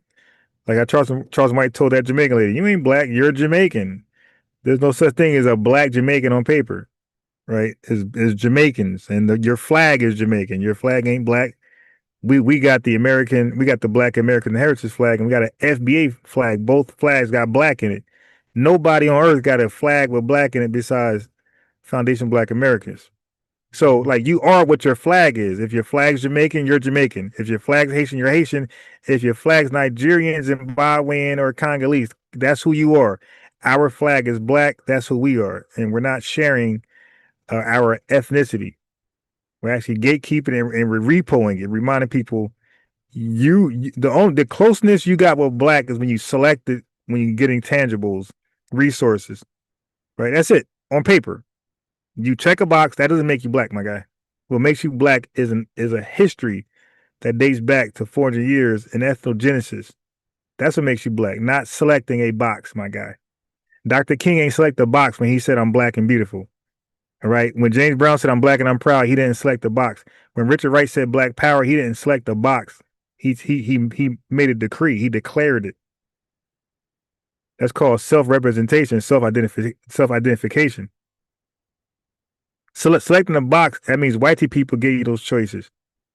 White people ain't give us the choice. We gave ourselves that choice. That's called true empowerment. When you give yourself the choices, independent of your former oppressors, enslavers, or colonizers. So we're different. We don't value our former oppressors. Everything they have for us, we look at that thing side eye. Like, wait, what's that? Run that back again? What is it again? And nah, I'm good. It's coming from you? Nah, I'm good. Like, that's our attitude of white people. Like, we're totally different. They got the happy-go-lucky, give me the rice, give me the H-1B visa, whatever, give me the inner tube to float over there, whatever it is, give it to me. We're different. They look at white people as saviors. We look at them as the devil. Get thee behind me, Shaitan. Loose head devil. That's how we look at them. So we got a whole different perspective on how we see white people. And when they come over here, they're not joining our groups, organizations, or nothing to fight and end systemic racism. That's not on their mind at all. Zero. Their mind here is to tap into our resources by selecting black or African American and get what they can get out of that and funnel and maybe scam. But they ain't joining nothing that we got going on for liberation of the systemic racial system. Right. Nicki Minaj still ain't an American citizen. Yeah. Rihanna ain't an American citizen. A lot of them, like, they'll DJ Academics. DJ Academics, oh yeah, and like, we need them up out of here. Bruh, with Nicki Minaj, when she was 21, she got caught with a pew. Her mugshot she posted online, they racialized her as BLK. It made me wonder how many people ain't of our community that raise our crime statistics. Oh yeah. And that's another thing. A plethora of them. Like, for example, the CRACK epidemic, that rock, right? That powder turned to rock that decimated our communities. Yeah, half of it was the CIA and the other half was solely Jamaicans. 100%. You can Google that. Yeah, they were that instrumental in the epidemic. They got the other half. It took both of them to flood our communities. Play this. If the Jamaicans would never involve themselves, there would not be an epidemic today. They both had to be a part of it. Just like the slave trade. Didn't it take two people involved for it to go down? Well, it took two people again. So these folks got a history of linking up with our ops or with the ops to bring our demise. They got a long track record of that. Yan flag, I always said in the back of my head like the Confederate battle one. I was half trolling, but yeah, and look at their attitude. Entitled, they try to look down on us like, are you out of your mind, bro? You came in here as a fleeing, failed, desperate dude, taking advantage of stuff that was for us. You skipped us in line. You're like this. I was watching something about Christopher Columbus and why he was so important in American history. And they were saying it's because, obviously because, Europeans came across and everything through him and his stories. And they don't want to admit that he might have started the transatlantic trade. But they said it was because Italians wanted to be considered as a part of the American story. So they kept bringing him up in America to the point that they had statues named cities after him, like Columbus, Ohio and stuff. But he had never set foot in the Americas. But it was because Italians wanted to big up and add themselves into the story, even though they were coming after the Statue of Liberty been built. So I was thinking in the back of my head, have other communities ever done that? It's like stolen valor and really using a horrible figure. You know what I'm saying? Yeah, Just something to keep in mind. Yeah, they were depicted as chimps. That's why when they say chimping out, it's like, hey, well, ho. You guys called each other chimps for centuries before it got to us. So no, you guys are original chimps. You guys chimp out. All right. And now you're trying to revise history and place that word on us. Okay. So the Italians, they were chimping out in America, according to white people. They drew them as ape-like simians, and they were considered non-Anglo, right? A tainted race of people, a tainted ethnic group of people who were targeted, who were beat up, lynched themselves. And so to your point, around the 1960s is when they finally assimilated to whiteness. And the way they did that was to America adopted Christopher Columbus as an Italian explorer. And that was their way of embracing the Italians and say, hey, you guys are now whitey people. Hey, ain't we supposed to like Jamaicans because they helped invent hip hop? Not you see what I'm saying? Like we don't hear about the CRACK story you told me. Right. We hear about how they, you know what I'm saying? We hear about Cool Herc or Bob Marley. Right. And though no. The Columbus story all over again. You know what I'm saying? Oh, because y'all had somebody there, you wanted to say that y'all were founders or something, you were tourists in. Right. Yeah. So, but it still wouldn't count. Right. You can't find something in somebody's backyard, and you might have made a great snowman, right, in my backyard. It looks great, but guess what? It's gonna stay right there. You dig? That's mine. So you're gonna get out. So anything you added to, look at this nation. We built the foundation. Everybody else added to it. So additions to a home that was already built is called additions. Like you didn't build the frame, you didn't build the foundation, you added to. So whatever they added to, thank you. But the idea, the genesis was ours. And therefore we're not going to share the prize. We'll give you a royalty here and there, but the project is ours. Here's a royalty check, whatever, but the project is ours. The patent got our name on it.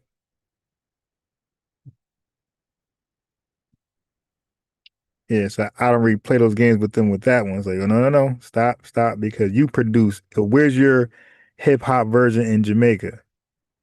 Right, straight nothing. It's just crickets. So you don't have. So like, what happens is when people could tell where something's natural, when they could find remnants of it where they were, everywhere they were, right? So if these folks were back in Jamaica and they're responsible for hip hop, then that means that it'd have been easy to produce that over there. Like, so if people build pyramids in one place, that means wherever they go, they can easily do it again. If you build a skyscraper in one place, you can go somewhere else and do it again. There's no remnants of anything remotely close to hip hop in Jamaica. Nothing. And just like breakdancing, when people want to claim that, you gotta say, okay, where in Latin rock is this? Like, where's the remnants? But you can see old videos of us black and white videos of like rapping and Soul Train dance and getting on the floor, spinning around.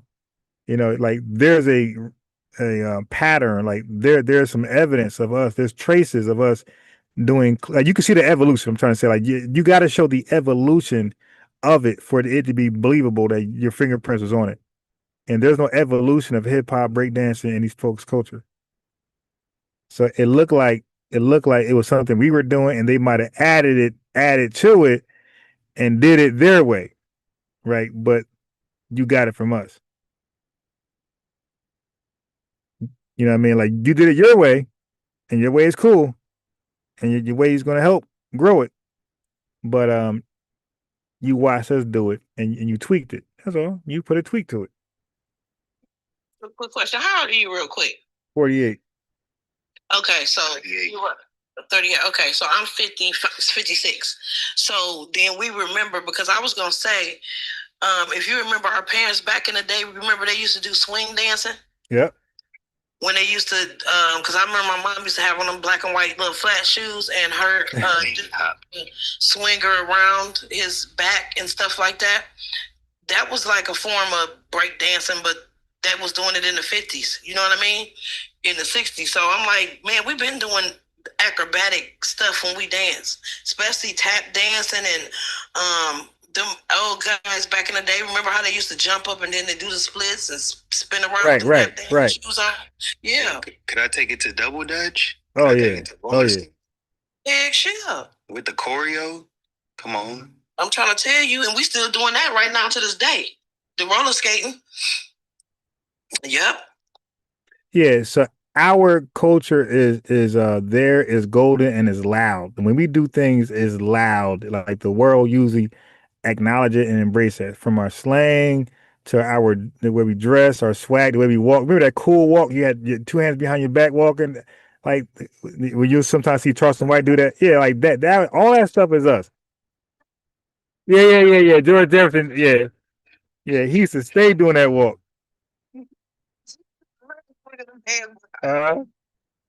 Yeah.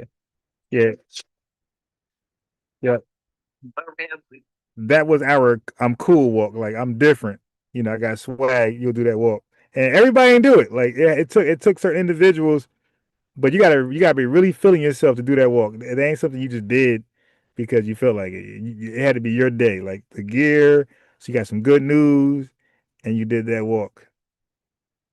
FBA, yeah. Can I ask y'all a quick question? Feel free. I'm a sports phenomenon, right? And I've been wondering this because nobody really touched on this. Why do you think they let that white tea lady come to the Olympics and do that mess she did for the breakdancing portion of that kangaroo stuff? I have no idea. What out of all the people in the world?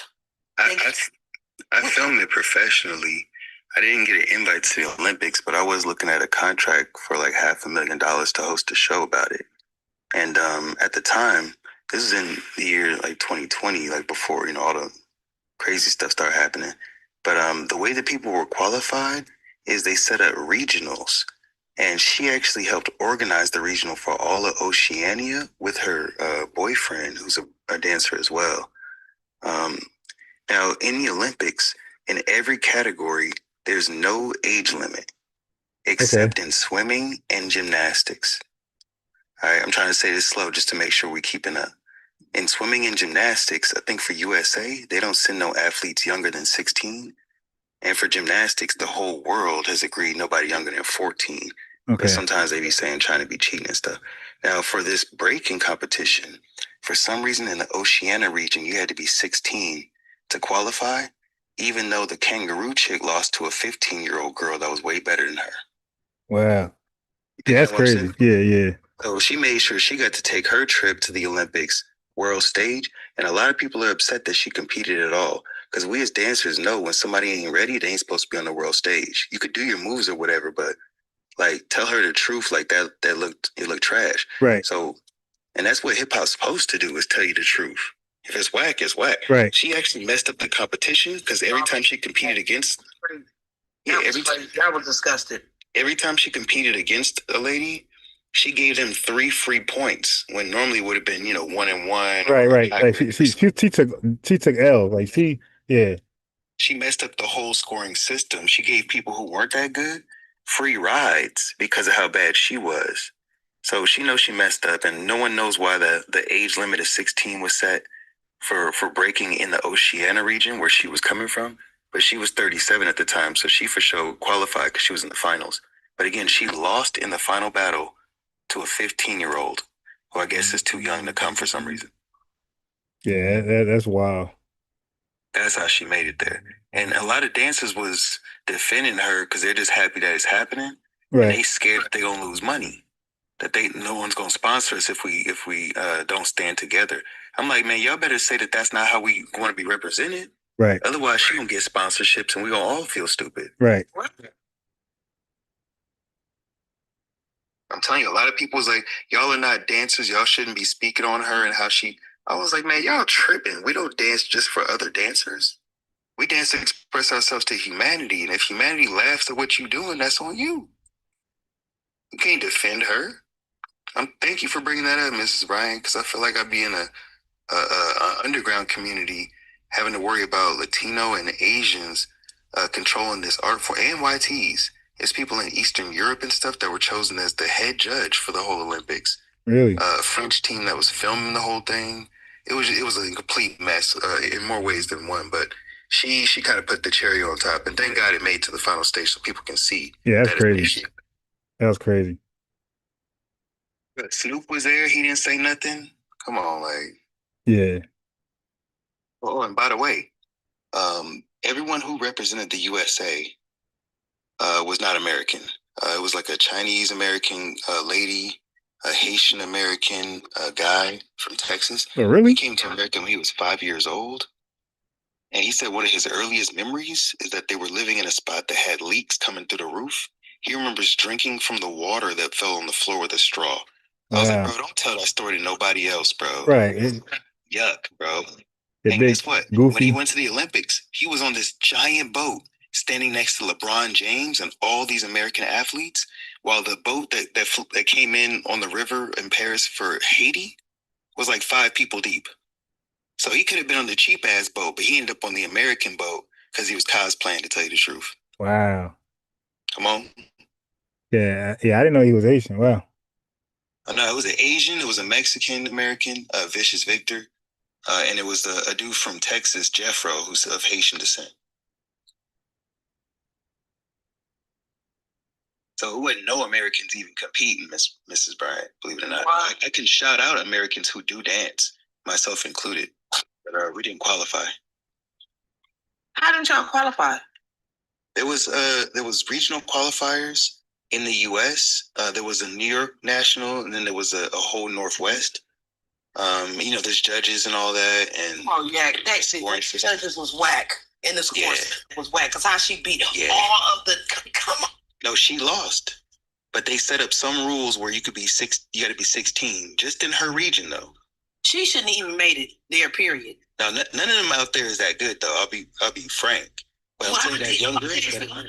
Some didn't nobody from Brooklyn or New York, or how come nobody else was able to get qualified for the Olympics? Because ain't everybody supposed to be from all over the United States, and whoever is the best from their region get to go to the, you know what I'm saying? You can't. Yeah. She was the only one. Come on, in the whole United States. No, she wasn't for USA. She was for Australia. But the Chinese American from New York, she's pretty good. She can backflip and stuff. And Pepsi, who's Black American, she's from Ohio. She was performing for like Cleveland Cavaliers games and stuff, halftime shows at the time. But she was slated to be on the Olympic team. She went to they had like a camp where they all met coaches and got to like work out together and stuff. Oh yeah, we need more people. Because you know who I wanted to see in the Olympics for real for hip hop? The Jabberwockies. Right. Something like that is much more what it should have been, but yes, what it ended up being. Well, in the hip hop section, I was looking for something like, what was the last competition like the Jabberwockies was in, that dance competition? I can't remember the name of it. The dance, so you think you could dance? What America's Got Talent? Was it America's Got Talent? Is that the one? It was. No. So you think you can dance at first? Oh no, wait. Wait, America's Best Dance Crew. America's Best Dance Crew. Yes, that's what it was, Jack, because it was nothing but dancers. Yes. That's the one. Yep, that's it.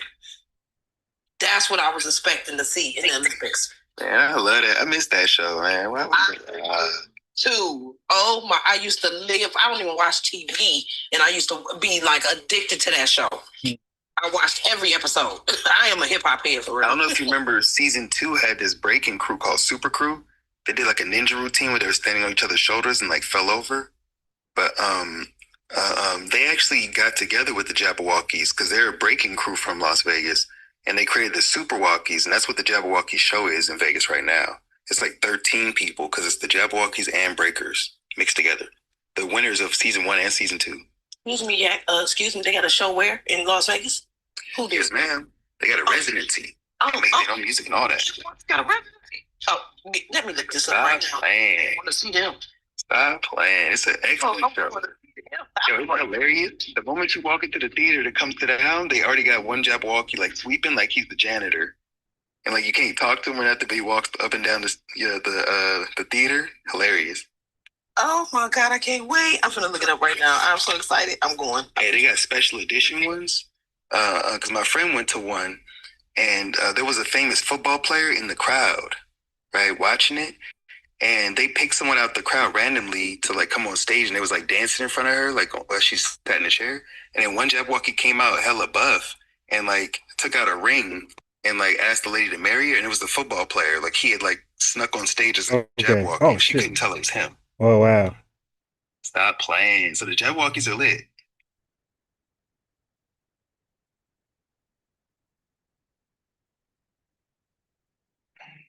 Oh, he just got quiet. Yeah. Interesting. That's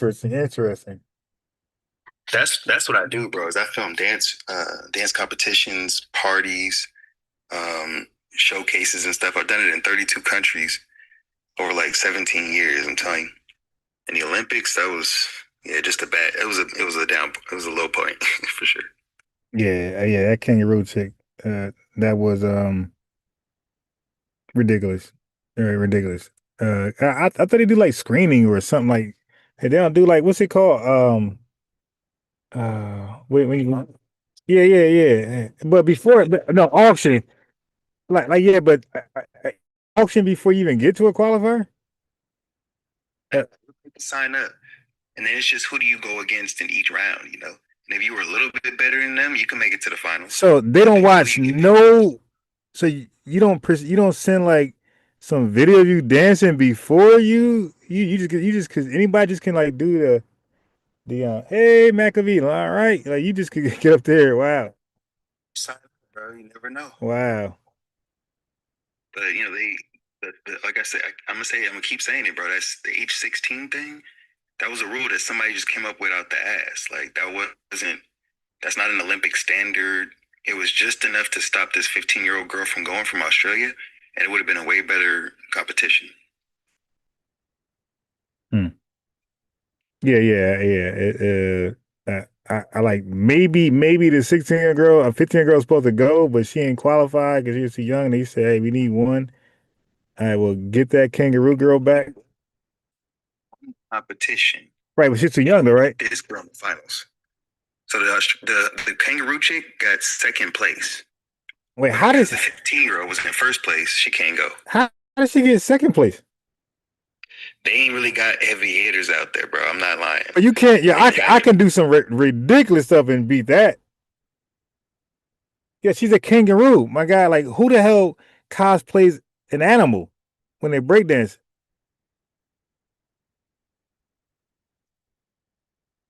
I ain't gonna lie, I fuck with that part actually.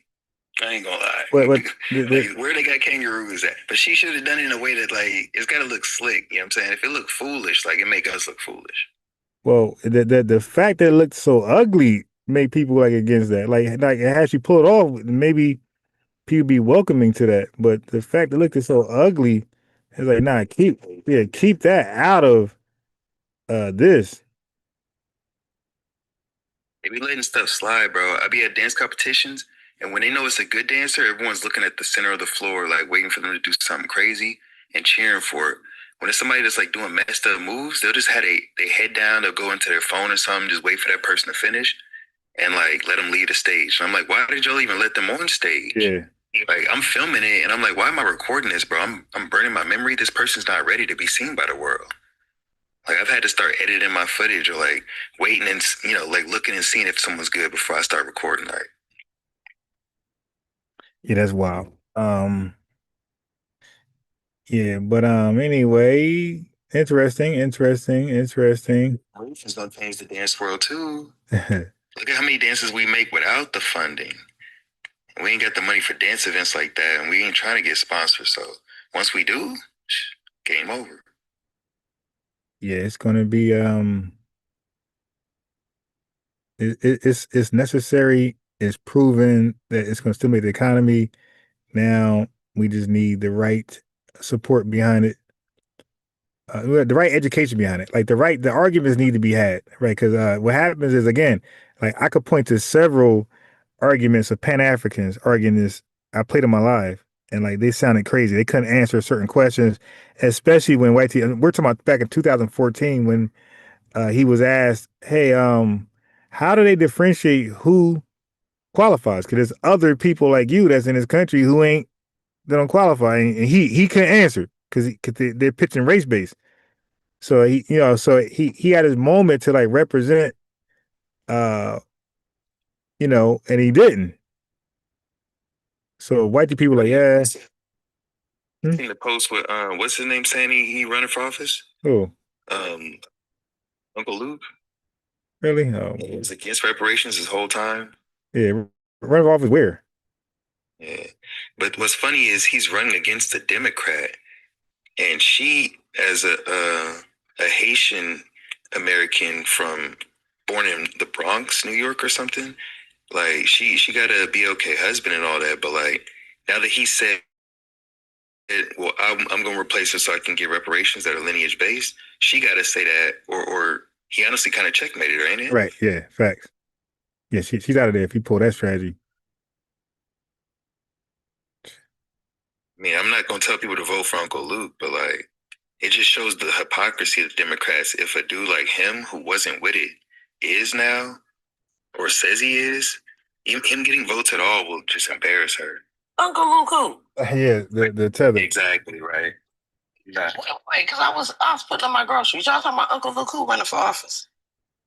He running for office, and he said he's for lineage-based reparations. No, I'm what Uncle Luke? That Uncle Luke, the he's so horny. Yeah, that guy. Man, look, that guy. Oh, you know what? Florida. I'm done. What he running for? We was arguing with him for years because he was against reparations and he was against lineation. Now he's saying he's running for office, and I thought he was joking. But when I asked AI, they said, yeah, he's actually running to replace a Democrat named Sheila McMahon or something like that. I looked her up. Well, what is he running under? What party? Republican or independent? I think he might be in Democratic primary. He might be the other type of Democrat that's offered. So they go against each other too. Yeah. Yeah, They have to pass as Democrat first, then they go Democrat versus Republican. Nah, you ain't serious. Man, if I look this up, look. Yeah, what do you think I'm doing? I'm trying to catch him saying, our business. Why can't Uncle Puke keep his nose out of our business? FBA, how many Japanese presidents have we had in America? 0. And they got reparations? Yep. So why do we think that we need the representation? I feel like it needs to be a divide and conquer. And the Japanese, what they did with their commission, I thought was interesting. They held private corporations accountable. And once the number got so big, those private corporations ran to the government and asked for the government to bail them out on their behalf. That's a divide and conquer, I feel like. So I'm saying, if the oligarchs control the politicians anyway, make the oligarchs afraid of what the reparations number is going to be. And then the government got to bail them out so they don't come out of their pocket, turn them against each other. All right, so I found Luke talking about reparations. I'm going to play it. Let's see. Damn, what is it? Oh. So he's talking about some things. I'm gonna skip it to where he's talking about reparations. Why? Okay, here we go. Come on, Luke. Uncle Pew talking about he for reparations. Yeah, I'm gonna see what he's saying. These athletes right now, they're getting ready to put a plan. Yeah, past that. I'm paying them $4 million because the money is there. You've been getting $500 million. He's talking about athletes right now. They're packing up the stadium. The parking lot is full up. The stands are full up. The luxury suites is full up. The commercials are running on TV. The cabanas are in the goddamn stadium. And you got a problem? And y'all got a problem for paying these people? These kids? At the same time, the same sport that's equivalent to your sport? Millions of dollars, and you want to get away with it free? And then you want to tell the motherfucker they got to sit out? But you ain't guaranteeing them a 4 year. I don't think about the now. I think about the future. So wait, he's talking about the CBC telling those kids to boycott whatever because the redistricting. What's who's running for governor? NIL. Let me be sitting up in there, and they got to come get my vote, and we're gonna take over the Democrats gonna take over in the midterm, the House and the Senate. Now that little bill that they're trying to push, you know who's gonna be sitting there? Matter of fact, I'm gonna initiate the bill. Me. I'm gonna nip it all in the bud because I'm gonna stop it before it starts. I'm gonna initiate the bill. Hey, here we go. NIL bill. I will be there supporting them, representing these kids, and not let these people screw them over because that's what's going on, people. That's what's going on. It's a build-up.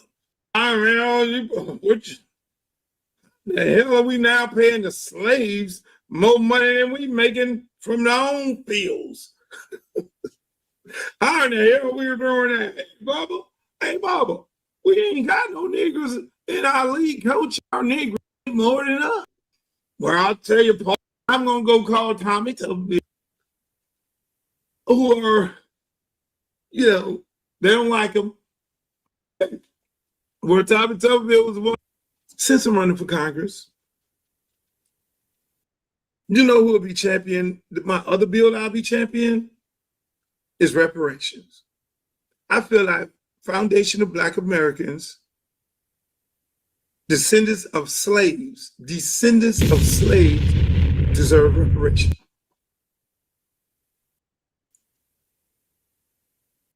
You heard it first. News flash, put that on the news. Put it on the news. There are national issues, and then there's local issues. My job is to bring the money back to my district. Yeah. We're going to expand the port. You know, they got 2 ports in my district. They got a port in Riviera Beach, Palm Beach. They have a port in Lauderdale. You expand both of them ports, that's hundreds of jobs. See, that's a hot thing. Yeah, so he said it. Yeah. Cabin, bro.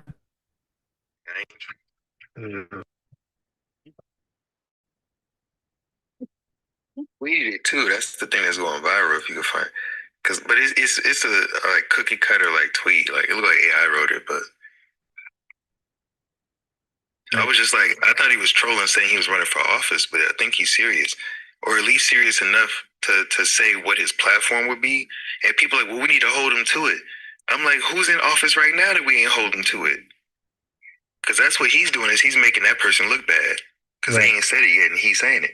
Yeah, no, that's true. Yeah, I see what you're saying now. I'm for reparations. Matter of fact, when I asked AI if she had ever spoken on reparations, it said she has no history of it and she didn't support HR 40. Yeah. So like, we dog walking her a little bit. We dog walked him, now he walking her. Yeah, I gotta agree. Yeah, if one candidate say reparations and the other one don't, I'm going with the candidate that says reparations all day. even if you don't have an intention, I don't care. showing that what our Yeah. intention is. Right. They're helping signal well, they're signal boosting the cause, right? So you gotta you gotta reward people who can put that language in their mouth, because everybody's running from that language. If he gets votes at all, that means that it's not a poison pill to your campaign to mention it. Right. You know what I'm saying? Yep. You don't gotta hide behind it and say, "Oh, I'm gonna get it on the back end and rub your hands." You can come out front. Yeah, that was interesting. Now I gotta do a live on that tomorrow. Luke. Luke. Yeah, Uncle Luke champions reparations. Yeah, I gotta. Yeah. Well, you know what? See, here's the thing though.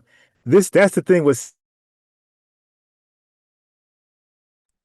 So when you start to the argument, you could be against something. All of us was against something at one point until we heard it over and over, articulated different ways, and some people made it make more sense than other folks. And you're like, you know what? Now you said it. It sounded different. I could receive it now that you said it that way. Because that happened with me. Like, some people say some things I disagree, but another person say the same thing but put it a different way. I'm like, you know what? That makes more sense now. Like that you said it, and I don't have an issue with that. Yeah, so it could be one of those moments. Like all of us are arguing reparations on different podcasts, different spaces, and it just clicked one day. It just clicked, and only he can tell what made it click, who made it click. Sorry, but it sounded like it clicked because he made it very clear. He didn't say black people. I thought he was gonna say that, and I was gonna cook you like, yo, dude, he didn't say he said black people, man. He said foundational black Americans, descendants of slavery in America. Yeah, so that's clear delineation terminology. Right. So he knows what he's saying. Like he ain't just say just some stuff just to say it. He was very specific on who it's for. Yeah, nah, I think he gets credit for that. Just like when Tucker Carlson and Ann Coulter and Donald Trump, they give us credit and we say, hey, thank you for that. Yeah, man. He said some crazy stuff, but he talking different today. Said that he's a free speech advocate who went against the Supreme Court and won.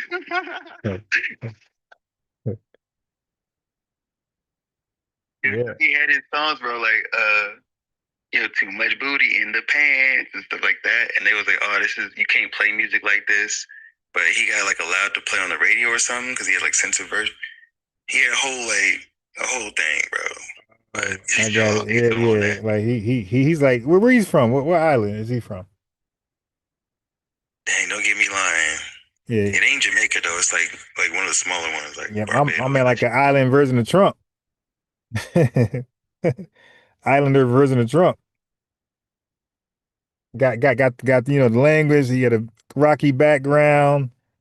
I want to rock. I want to rock. I want to rock. Come on, ride the train. Choo choo. Come. Yeah, that dude. Wow, man. He about to have some stories on him. It says Jamaican. Oh, Jamaican and Bahamian. Jamaican, mother of Bahamian. Let me see. Yeah, hopefully. Yep, that's what it says. Hopefully he ain't got no grab him by the news on him, cause he he's in all that stuff. His opponent gonna dig some stuff up if it's there.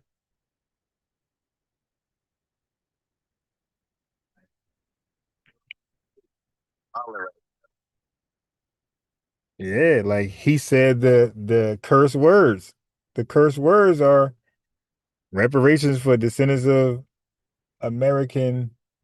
former American slaves, FBAs, like that. Those are the cursed words. Like you don't say FBA, and unless you got some huge cojones, and he said it.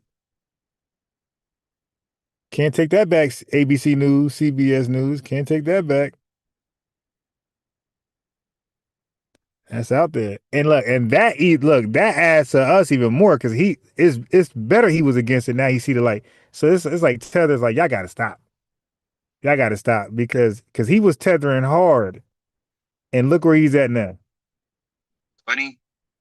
on Twitter, like people who are against reparations is flooding his comments saying it's unconstitutional stuff.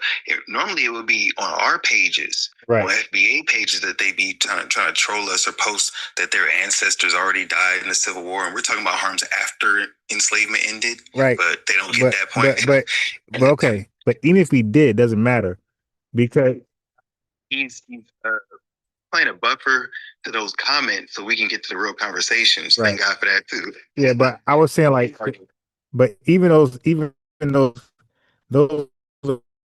arguments are gaslighting because that there are Jewish people who perished and people are claiming on behalf. You got so many, even with the Japanese people, everybody make it. And don't forget, 40 years later, my guy, 40 years after the internment camp, they got the reparations. So a large part of them were not around. What about those Italians that were lynched in New Orleans by white people in the thousands? Like they were gone. They got deleted, right? So, but they got their family members got reparations on their behalf.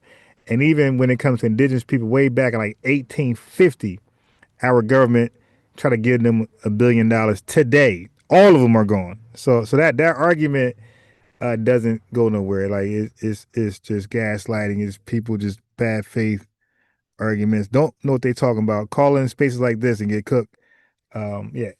So I know like people are smart today. Everybody's using AI. People just can those comments. He just can just Google it. Just AI. Hey, is this comment true?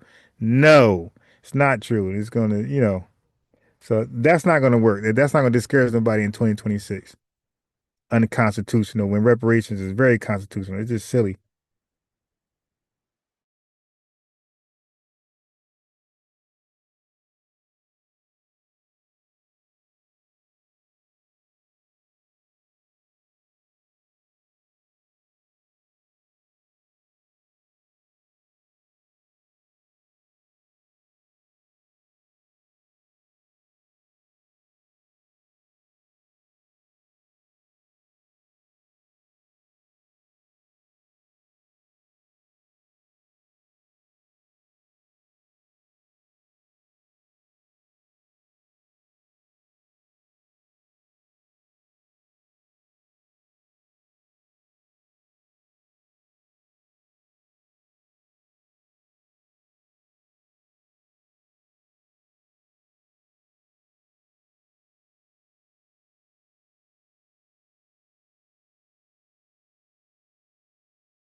They're about to do that with Greenland. I'd rather start with fresh pipes than, you know what I'm saying, still be amongst the triple K, you know? But yeah, I agree with you about the Liberia point. Great point. Yeah, that's the only thing. Like, I was jokingly saying, hey man, If you change your mind. um, It's a state of America, like Puerto Rico, kind of. not like Brad, you mean Alaska. Alaska. It's going to become a state. Yeah, exactly. Yeah, like, okay, so who is doing the work to build it up? I was saying, I don't think it's Not happening. Not happening. But you not. Here's the thing though. That means we're competing against ourselves.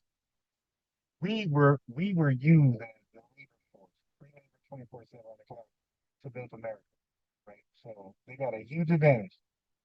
So that means that we have so now we got to start from scratch to build that up too. Like now the burden's on them. They got to go develop that. Yeah. They got to go develop that and get that right and that type of stuff. It's gonna just to build the bridges and the pipes and stuff, right? It's gonna be late and by the time we get out there. Yeah. Now I'm saying we ain't gotta be absent. We go over there and manage it. Macro manage, micro manage. We go over there and make sure the work is done. I'm not saying let them entirely do it, but the machinery and all that type of stuff. Yeah, that's all that. We can even do it ourselves, but we're going to get the machinery. It's all expenses paid, stuff like that. I'm saying I want the 40 acres, and people's excuse is going to be that, there's not enough space in America now or whatever. And I'm like, y'all keep buying new land every day, and that's there's. It's a 40. Come on, where you live? City. Down south? This Dallas, a city called Louisville, like 5 years. I live in Dallas, Texas. I live in Mississippi, North Carolina, South Carolina, and Georgia. There's a lot of land in Georgia and South Carolina. There's a lot of land in Mississippi. There's a lot of land out there. Unused land. That you know what they got? Trees and woods, and hey, we say, hey, go clear it out the way you made us clear it out for you. Go clear it out for us the way you made us clear it out for you. And by the way, that's how they see the 40 acres of the mule. That was piggybacking off the Homestead Act, 1862. Right? Right. Okay. So, but who cleared that land? That was us. So that 270 million acres of land that they gave to white people, 150 acres each, 4 times as much as we was gonna receive. That was our hands that cleared. That was our labor that cleared that land that made it possible to give it to white people. We're like, oh. So now now there's a lot of land to be cleared in America. Okay, and y'all gonna do it. Or same thing, provide machines and everything, and we'll get it popping, but we ain't doing it for free. I definitely want land. Elon was saying he's gonna get to Mars in his lifetime. So I was trolling him. I'd already gotten in the newspaper saying, because I called into the California task force and said, we want an update to the mule. It needs to be 40 acres in a Tesla or 40 acres of EV or something. Right. And that's because he was talking about not just having the factory open in Texas, but also his GigaPress, this machine that he has a patent to that can print a card in like 3 pieces. Like he can print 1 million cards in a year. So if we're trying to get 2.5 million Black Americans to California, an update to the mule is feasible. Wait, but okay, yeah, but did he ever did he ever out there printed card now? On the road? The GigaPress? Yeah. They got Model 3s. But they're driving around the factories, not on the railroad. But yeah, but the point is to get car parts down to as few pieces as possible, so they're way safer and easier to produce en masse. He's also producing his microchips in-house instead of having to buy them from Taiwan. So there's not going to be any shortages through truckers from Canada and stuff like that. But it was just a thought experiment, and it got me in the newspaper. But I'm only bringing that up because he was talking about going to Mars, and nobody said he was crazy. So I was like, all right, well, I'm looking at the geography on Mars. They actually call it areography. There's certain regions that are going to be better suited for real estate. And I argue we should get our 40 acres on Mars if they talking about going there.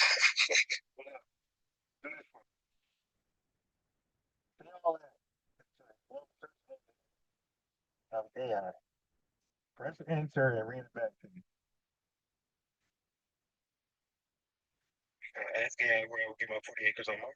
No, everything you just said about Elon Musk and Mars and printing cars, I want to know because you'll get some good feedback about the possibilities and all that type of stuff. And that's what I would do. What you just said, when I have grand ideas, I like for them to be tested ideas. Like, I want to know if I'm tripping. Like, for example, when I came up, and I'm the only one who backed up with evidence. When I came to the conclusion that we are the only Black Americans are the only true Black people on the planet that ever was. So I'm not saying before. I'm saying we're the only people who was ever Black. Everybody else was not Black. Like people are lying today, trying to go back and rewrite history. They've been anachronistic. Right. So now that was a thought, and I had a little bit of information from what I read, and then I went to go and find out. I asked, am I bugging? And they was like, nah, you're actually onto something. I said, really?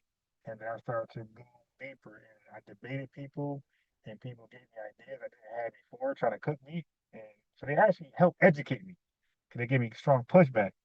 And then I said, let me research that, and it turned out they didn't favor them. Like, oh. So now I'm at the point where it's a foolproof Teflon argument that we are the Black people. And that's why when I ask people who are foreign, and I say, how are you Black? Like, in what ways are you Black? They can't answer. And it's like, oh, damn. Like, they don't even believe they're Black. They just say it to, like, gaslight and tether, but they don't even believe that. If you ask them, hey, are you Black ethnically, nationally, or racially? You don't get an answer. And it's like, damn. So your idea, same thing. Run it through AI and see if you're onto something.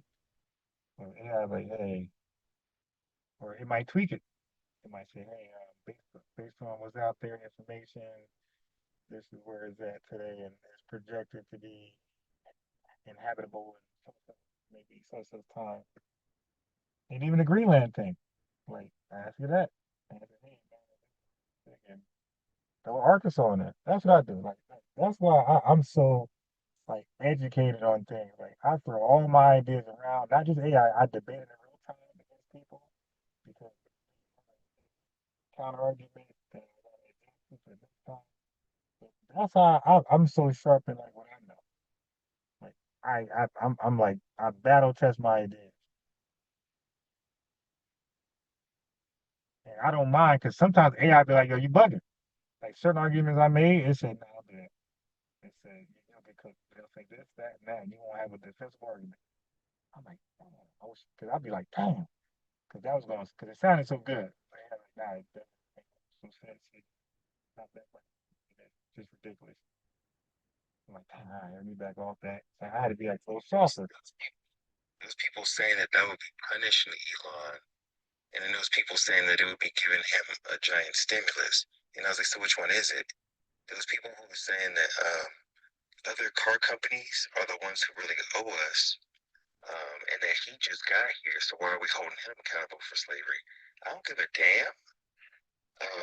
People are like, why do you want to give money to a person who owns diamond mines in South Africa? I don't give a damn about that. If there was a YT person who when slavery ended had a lot of mules on his farm and the government had to buy all of them to pass out farm claim, I don't care if that dude got rich. All these people is racist, how I feel about it. It's just about who can achieve our justice claim in a timely manner. And the fact that, like I said, he has that gigapress, forget the gigapress. He releases 2.5 million cars a year that are electric. Governor Gavin Newsom of California says by 2035, with an executive order, if you're driving around in a gasoline car, you're going to be taxed. He's forcing people to move to electric vehicles. So when I called into the California task force, I already knew that. I already knew that Elon has a factory in California because my dad worked at the Ford plant before it became that Fremont factory with the robots and painted all white and red. So I know that robots are building the cars cleaner and faster than Ford plants in Chicago or in Detroit and stuff like that. And they have a shortage because there are people who are truckers protesting in Canada for higher wages. So the microchips that come from Taiwan are getting stopped at the border of Canada. Like it's got it all met. So I don't want us to get a 40 acres and an F-150 claim and Ford gets $60 billion but never gives us our trucks. Yeah, so I can ask AI, but you're only as smart as the questions we ask AI, you know what I'm saying? Yeah, like AI will tell me Elon would never do this. I don't give a damn what he likes to do. No, but the thing is this, like take it from me, bro. On YouTube 17 years, like I'm well known in all these spaces, including Pan-African spaces. Great researcher. I've been used before ChatGPT, I've been working Wikipedia, working with whatever's out there. You're right. The questions you ask, because you don't know what you don't know, right? But the questions you ask, and the answer you get sometimes isn't suffice. So you say, okay, you kind of like automatically ask the obvious next question, like, okay, because it gives like even with gerrymandering, it gives me a generic answer. I'm like, okay, this don't really cover if is this like legal, is it illegal, like how they doing this. So you got to ask that now. So the answers that you don't believe it suffice, you go ahead and ask for more, clarity. Say, hey, and eventually, if you're a great researcher, you're gonna eventually ask the right question. Or when you read it off, the chat might say, well, what about so and so? The chat is smart. The chat sometimes help you ask the questions that you couldn't fathom. You know, I didn't think of that. Let me answer that. You ask that question. Yeah, I remember a sister I thought I was a garbyologist. A sister on one of those channels, FBA Radio Gatekeeper, a sister said something on there. Yeah, I ain't never know. She said, yeah, Walter Plecker was linked up with a garbage. I thought that gotta be cat. I Googled that. It said, yes, he was. I'm like, oh my God. And I thought I knew everything about garbage. I thought I was as sharp as on garbage. I'm like, wow. So I added that to my bag on garbage.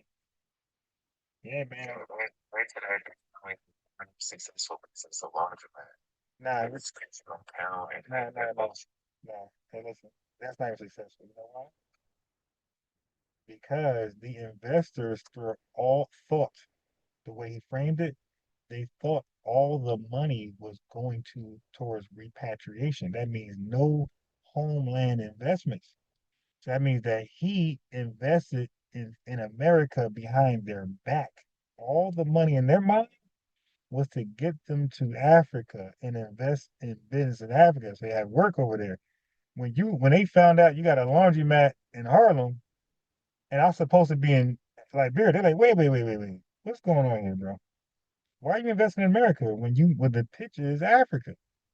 So and what I'm saying to you, you can't do that. If you imply to your investors that is the money's going towards this and you give it to something else, that's scamming. That's false advertising. Right. So he ain't supposed to have no businesses in his name in America. You're telling us Africa's for the Africans. And you're going to be the governor of Africa. So you sold us a pie in the sky that America will never give us justice, will never get civil rights. So we need to go to Africa. And some of us say, okay, we'll go. And you reinvested in America. They're like, yo, what is that? And that's why Hubert Harrison, A. Philip Randolph, Chandler Owens, and everybody was like, oh, get W. Du Bois. Yo, get this tether up out of here. Stuff like that is what caused the Garden Must Go campaign. We got intellectuals in our midst. It's like, I don't know. You got to go, bro. You're scamming. Because they already didn't agree with the Back to Africa rhetoric. And now you're investing in America? They're like, nah, yeah, okay. Thank you. You gave us what we needed. You're scamming.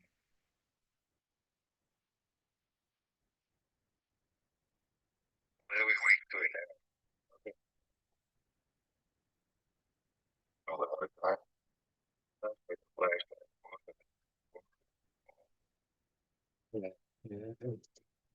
Right. So like, we don't need reparations. We got affirmative action.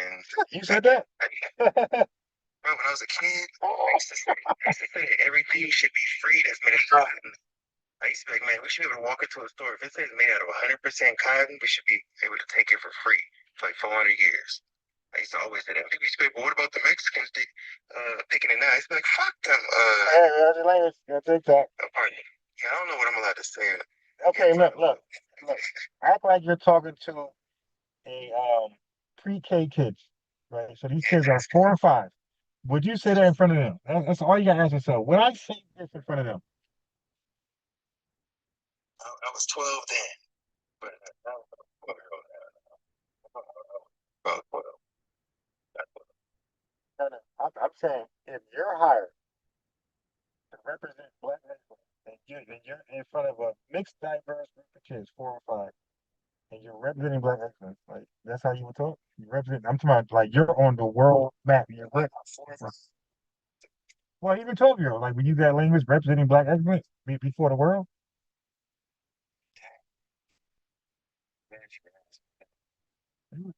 So now that's what I pitch and promote. So like we call it FBA excellence. So we're like took FBA to another level because you have a lot of toxic, xenophobic, divisive groups out here, right? That's actually cultic. They cultish. So we do it. You say, hey man, we're way better than that. Like we're the face of everything great in the world, like what we did. So why not keep uh, raising the bar high? Like it's already high. Let's raise it higher. So because it's too easy to represent filth. But the filth that we're representing, we got from people like the Jamaicans. Like they brought us the not just the CRECK, they brought us the baby mata culture. They call it BEBIMADA, baby mata. Okay, that language was circling in Kingston, Jamaica, in Jamaica period before it tested here in America. They brought that here because that was 1960 in the Jamaican Kingston Gleaner paper. In 1960s, we were at 70% marriage. We knew nothing about single parent homes at that time. But Jamaica had an issue because in that paper, like, hey man, baby mata is a problem over here in Jamaica. So they brought that degenerate uh culture over here, and we're like mudslinging with them. Like, yo, we're not pigs, but we're in the mud with the pigs. At some point, people gonna think we're just pigs. So it's like, hey, we gotta wash the mud off. It's one thing to get it from the mud, but you gotta get out the mud once you get it. You don't stay in the mud building. You build yourself out the mud to paradise. That's what black excellence is.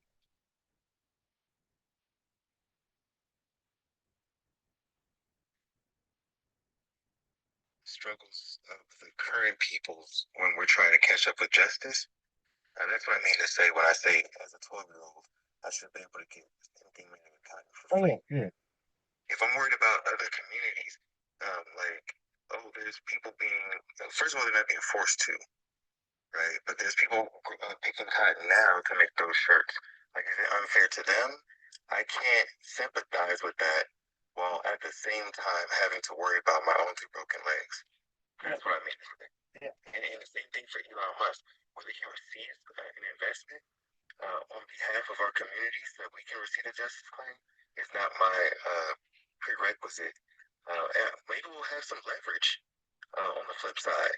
We can actually say close the diamond mines before we shake hands on this 40 acres thing, or otherwise we'll go to another car company. Yeah, I don't know. I just think of it, yeah. The free con thing probably not realistic, but I would say like maybe some a royalty check coming from that might be something that could be done. But it'll be hard because each business probably makes money on it. So like whatever business you're linked to with cotton and what they're making, your royalty check might be $100. Mine. So that is something. Um, like the whole market, like the whole market probably. So, yeah, there's a way to tax all of them, and it goes into like a fund or something for just the lineage. Right. Talking about billionaire Robert Smith, he suggested a 2% solution. He said that on Forbes' YouTube channel that any corporation that calls itself American, a portion of its profits, he said just 2% will go into a fund for Black enterprise specifically. And he's saying that there wouldn't be no America without. Right. Now you got glass fund. Like, right. That goes with the white thing and everything. Um, But you know, the billionaire supporting reparations, that's why we'll be shouting that out. yeah, Robert Smith. Um, he said something. He said something. That ADD kicked in. That ADD kicked in. Yeah, but I was gonna say something to that. It'll come back. It'll come back. I think 2% is enough. I would say 5. Where's your 10? Shark Tank. I'm saying, like, if a corporation is making like billions of profits and they have to put 10% aside to to pay back into the community that helped create the funding. You know what I'm saying? Like they're getting loans and they're getting government subsidy and stuff. Like they can set aside 10%. I don't think 2 is enough. But it's a good start. I was gonna say about somebody that you mentioned, and not Robert Smith, somebody else. Can't remember. I don't like when I do that.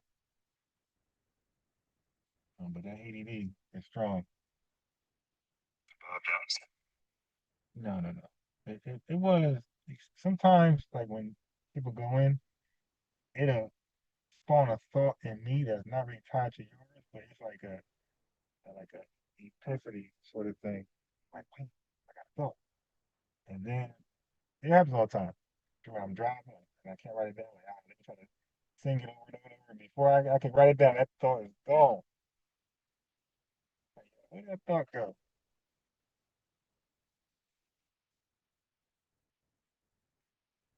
But yeah, so like people say, yeah, give us southern states. People, you say Greenland, Mars. Um, uh, I was joking around saying, hey man, if the Iranians will act right, you know what I mean, we could take over their oil for them, manage that, do something over there. The FBA's carve out some land over there.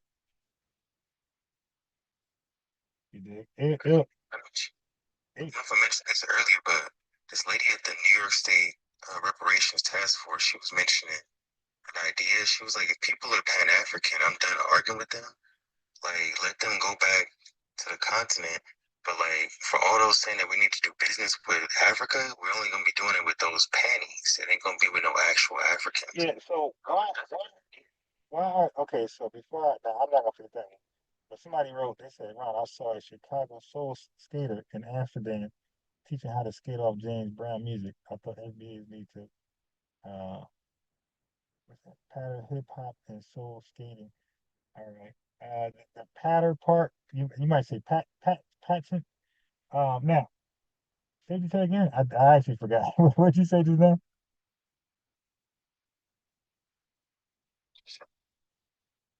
You said, Danny, what did you say just now? That's what I'm not gonna forget.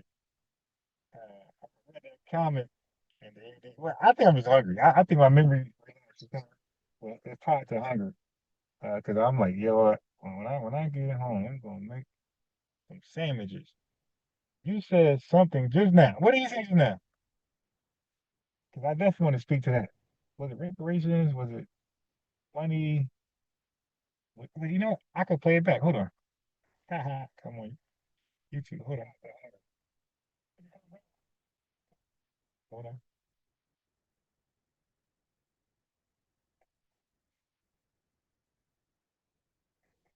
Why my audio so bad?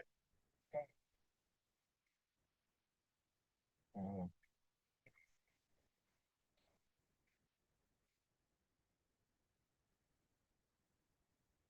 uh,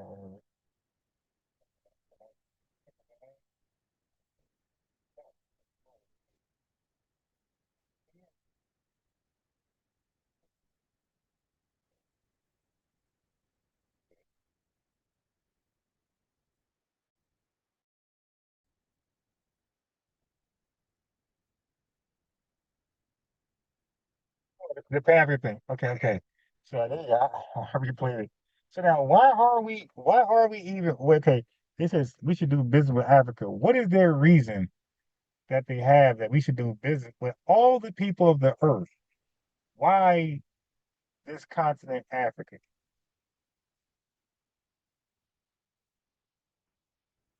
What is the reason that Africa is highlighted over anywhere else? Why Africa? When you come off mute, I don't know why not Ireland, not Jamaica, not Haiti, not France, not Morocco.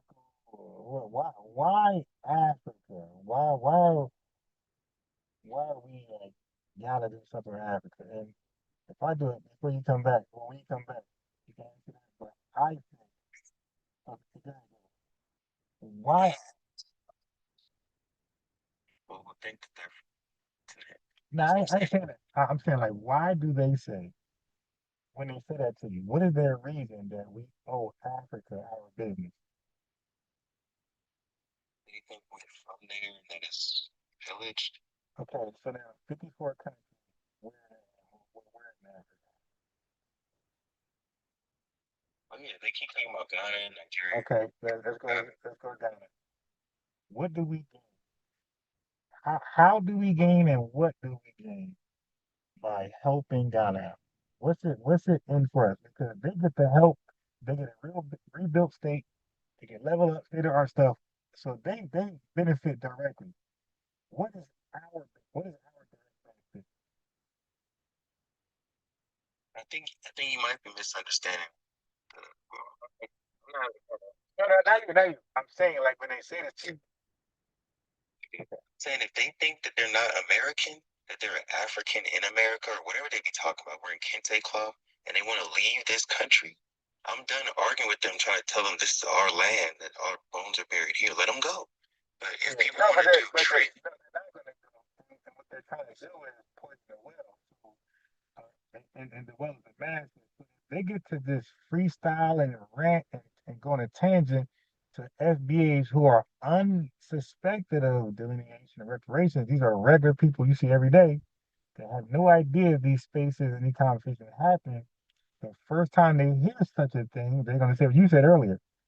Uh, we don't need reparations. We just need forever. If we let them just talk by themselves, it's a part of reparations. It's a part of reparations. what's that? There are people. Part of reparations to be that they leave America, and I'm not going to say that they okay. can. So now let me tell you. Okay, let me tell the origins of that. That is a CARICOM argument. Did you know that? That's part of the reparations. Yeah. That's part of anybody Google that right now. Google that. That's part of CARICOM reparations plan. No, that's their thing because they really believe, and some of them can really trace themselves back to Africa somewhere. We can't do that. There's no homeland for us, so there's no way to repatriate. Garvey tried that. Liberia said, "Get out of here! Don't come here! Don't come here!" Okay, and they deported a couple Garveys that went over there. They deported them back to America. They arrested them and deported them. They said, "Don't come here." They meant that. All right. So no, you're not gonna like. It has to be some type of agreement, but that's not our package. That's CARICOM's package. If you want to argue that, then you got the right to. But bro, Black Americans have, as a whole, we have no interest of leaving this country, bro. Now Jamaicans leave Jamaica anyway. Most Jamaicans don't live in Jamaica. Most Jamaicans live outside of Jamaica, so it's easier for them to buy into repatriation idea because they're not there anyway. Like they're trying to flee to the four corners of Earth. So yeah, so that makes sense for them. But repatriation, the average American, Black American, that's the furthest thing from my mind. Most of us don't have yeah, most of us don't have passports for a reason. You don't even care to like people can travel the world great. But I travel my homeland. Like I said, 5 southern states. Some folks ain't been to one, but they've been to different countries. All right, cool. Have a connection with those countries. I got a connection with my homeland, my roots, my ancestors. Like I know what Gullah look like. I know how they feel. I had time. I know how they feel. I talked about their past history, their lineage. None of them. I worked in property management, and they all had a team. Right? So I spoke to hundreds of them. None of them are African. They all I'm American. But that type of experience you only have in America, right? And Mississippi, I lived there, went to school in Mississippi, North Carolina school there, went to school in Texas. Yeah, so nah, I got you. So we're the Pan-Africans to the line state that they're Okay, but they're not though, because well, the origin of Pan-Africanism, they stayed here. Okay, you want to talk about Martin Robinson Delaney? Okay, okay, he left for a little while. because he thought the grass was greener in Africa, and Paul Cuff left. A couple guys left. I think that Alex Cromwell. Yeah, I think he left too. Okay, but the other Pan Africans, they just bumped their gums. Richard Allen was talking that tough talk. He the one that came up with African Methodist Episcopal, but he was talking his talk. But bro, all the bottom line, they all came back. The minute Abraham Lincoln, 1963, said, "Hey, you want to fight for your citizenship? You're welcome to come back." Man, they all came back and died proud Americans. Ain't none of them guys died in Africa. So they talk that talk, and these are this is the origins of Pan Africanism. This date back to like 1816. This is damn near gerrymandering. That's 1812. Paul Cup, 1816 when he passed. So he knew who gerrymander was, or Jerry, the salamander guy. He knew who he was. Yeah. So that's how far Pan Africanism date back, and they all came back to America and said, yeah, America's home. They talk all that back to Africa stuff came right back here. Every last one of them died proud Americans. So, and even the ones now who's talking that Pan African talk, they're all talking that talk. Sarasoo and Seti, all of them are living in America. So they're not taking nothing with them to Africa. They're not sit right here and just talk about it. They still talk about, man, one day I'm gonna send some money over there, but they never will. Because the money never gets to the people. If you study African governments and politics, it goes to the elite and the elite pockets and the effect. The money never reach the people.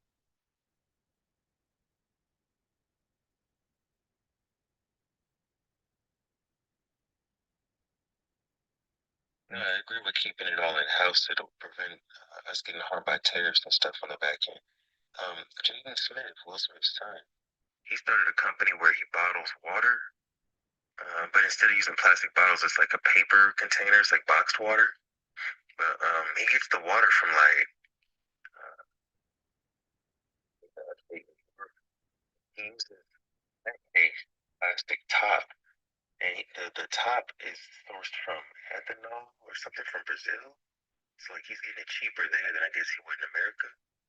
Um, like I don't know if he's working with who he's working with in Brazil, YTs or BLK Presenting or whatever like that. There's nobody okay in Brazil, bro. They're Brazilian, they're Pretro, they're Parto, the BLC, the BLACK doesn't exist anywhere outside of America.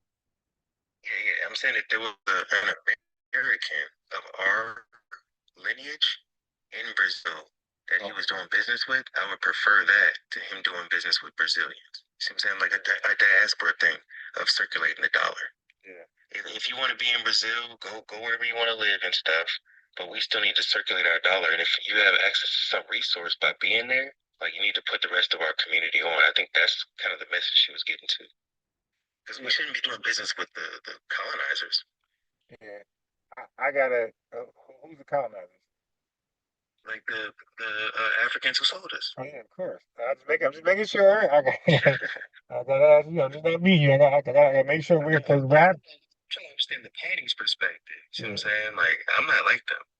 I know you're not, but I'm saying I'm getting to know you, so I know this. That when people say words, they leave it there for me to infer, right? And my inference could be wrong. So I'd rather them tell me. That's why I say, who's the colonizers? Like I want complete clarity. So now when you say colonizers, I know you're meaning the buyers and sellers. I'm okay with that. That's why I asked the question. Who's the colonizers? Because I want to be straight. Like, nah, they both. I agree with you that Jaden Smith should get his plant-based top, not even from that continent. It should all be American-based, like I said, because of tariffs and stuff. But if it's cheaper to get it from overseas somewhere, he can get it from the Philippines. He can get it from anywhere. But if he goes to the continent, that's kind of like foolish because they're the ones who harmed us. It needs to be our people there. Now, what you say about ethanol? How would you say that? Sugar. They're using sugar to create the plant-based tops that close the water bottle off the box. He's using that sugar cane as ethanol, the oil becomes a plastic, and then they make a top from it. So it's a plant-based plastic top. It's supposed to be like better for the environment and stuff. But I'm like, why you couldn't just buy that in America? I know that they sell a lot of sugar cane in Brazil. They even drive their cars mostly on ethanol out there. So I get why there'd be leftovers or whatever, but I wish he'd have gotten an American company, especially a BOK American company, to make them tops for him.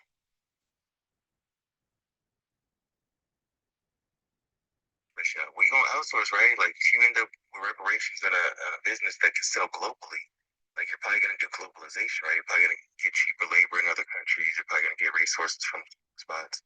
Or do you think you'll keep it all be okay? Man, we're gonna go from pro deportation to pro. That's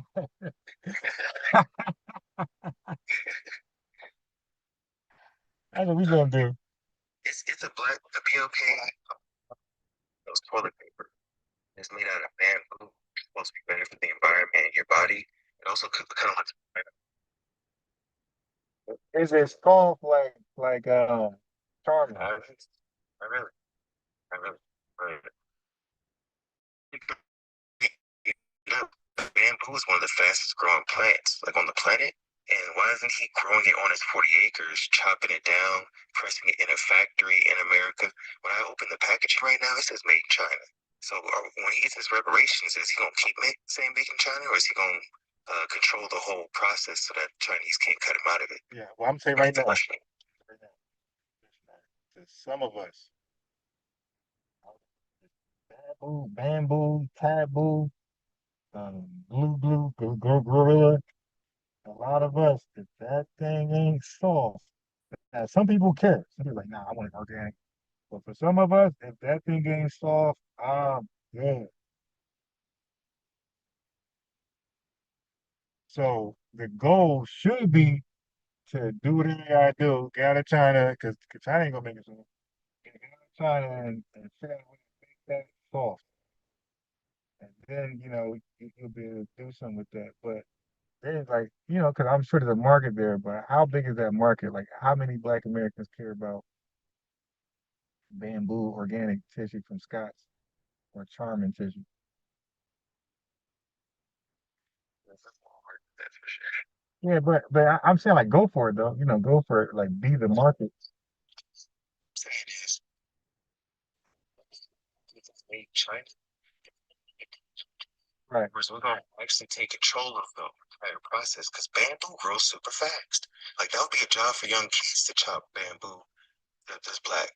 And then when the factory presses it into the toilet paper, and then it has customer reviews or whatever in-house, like all that can be done here in America, I think.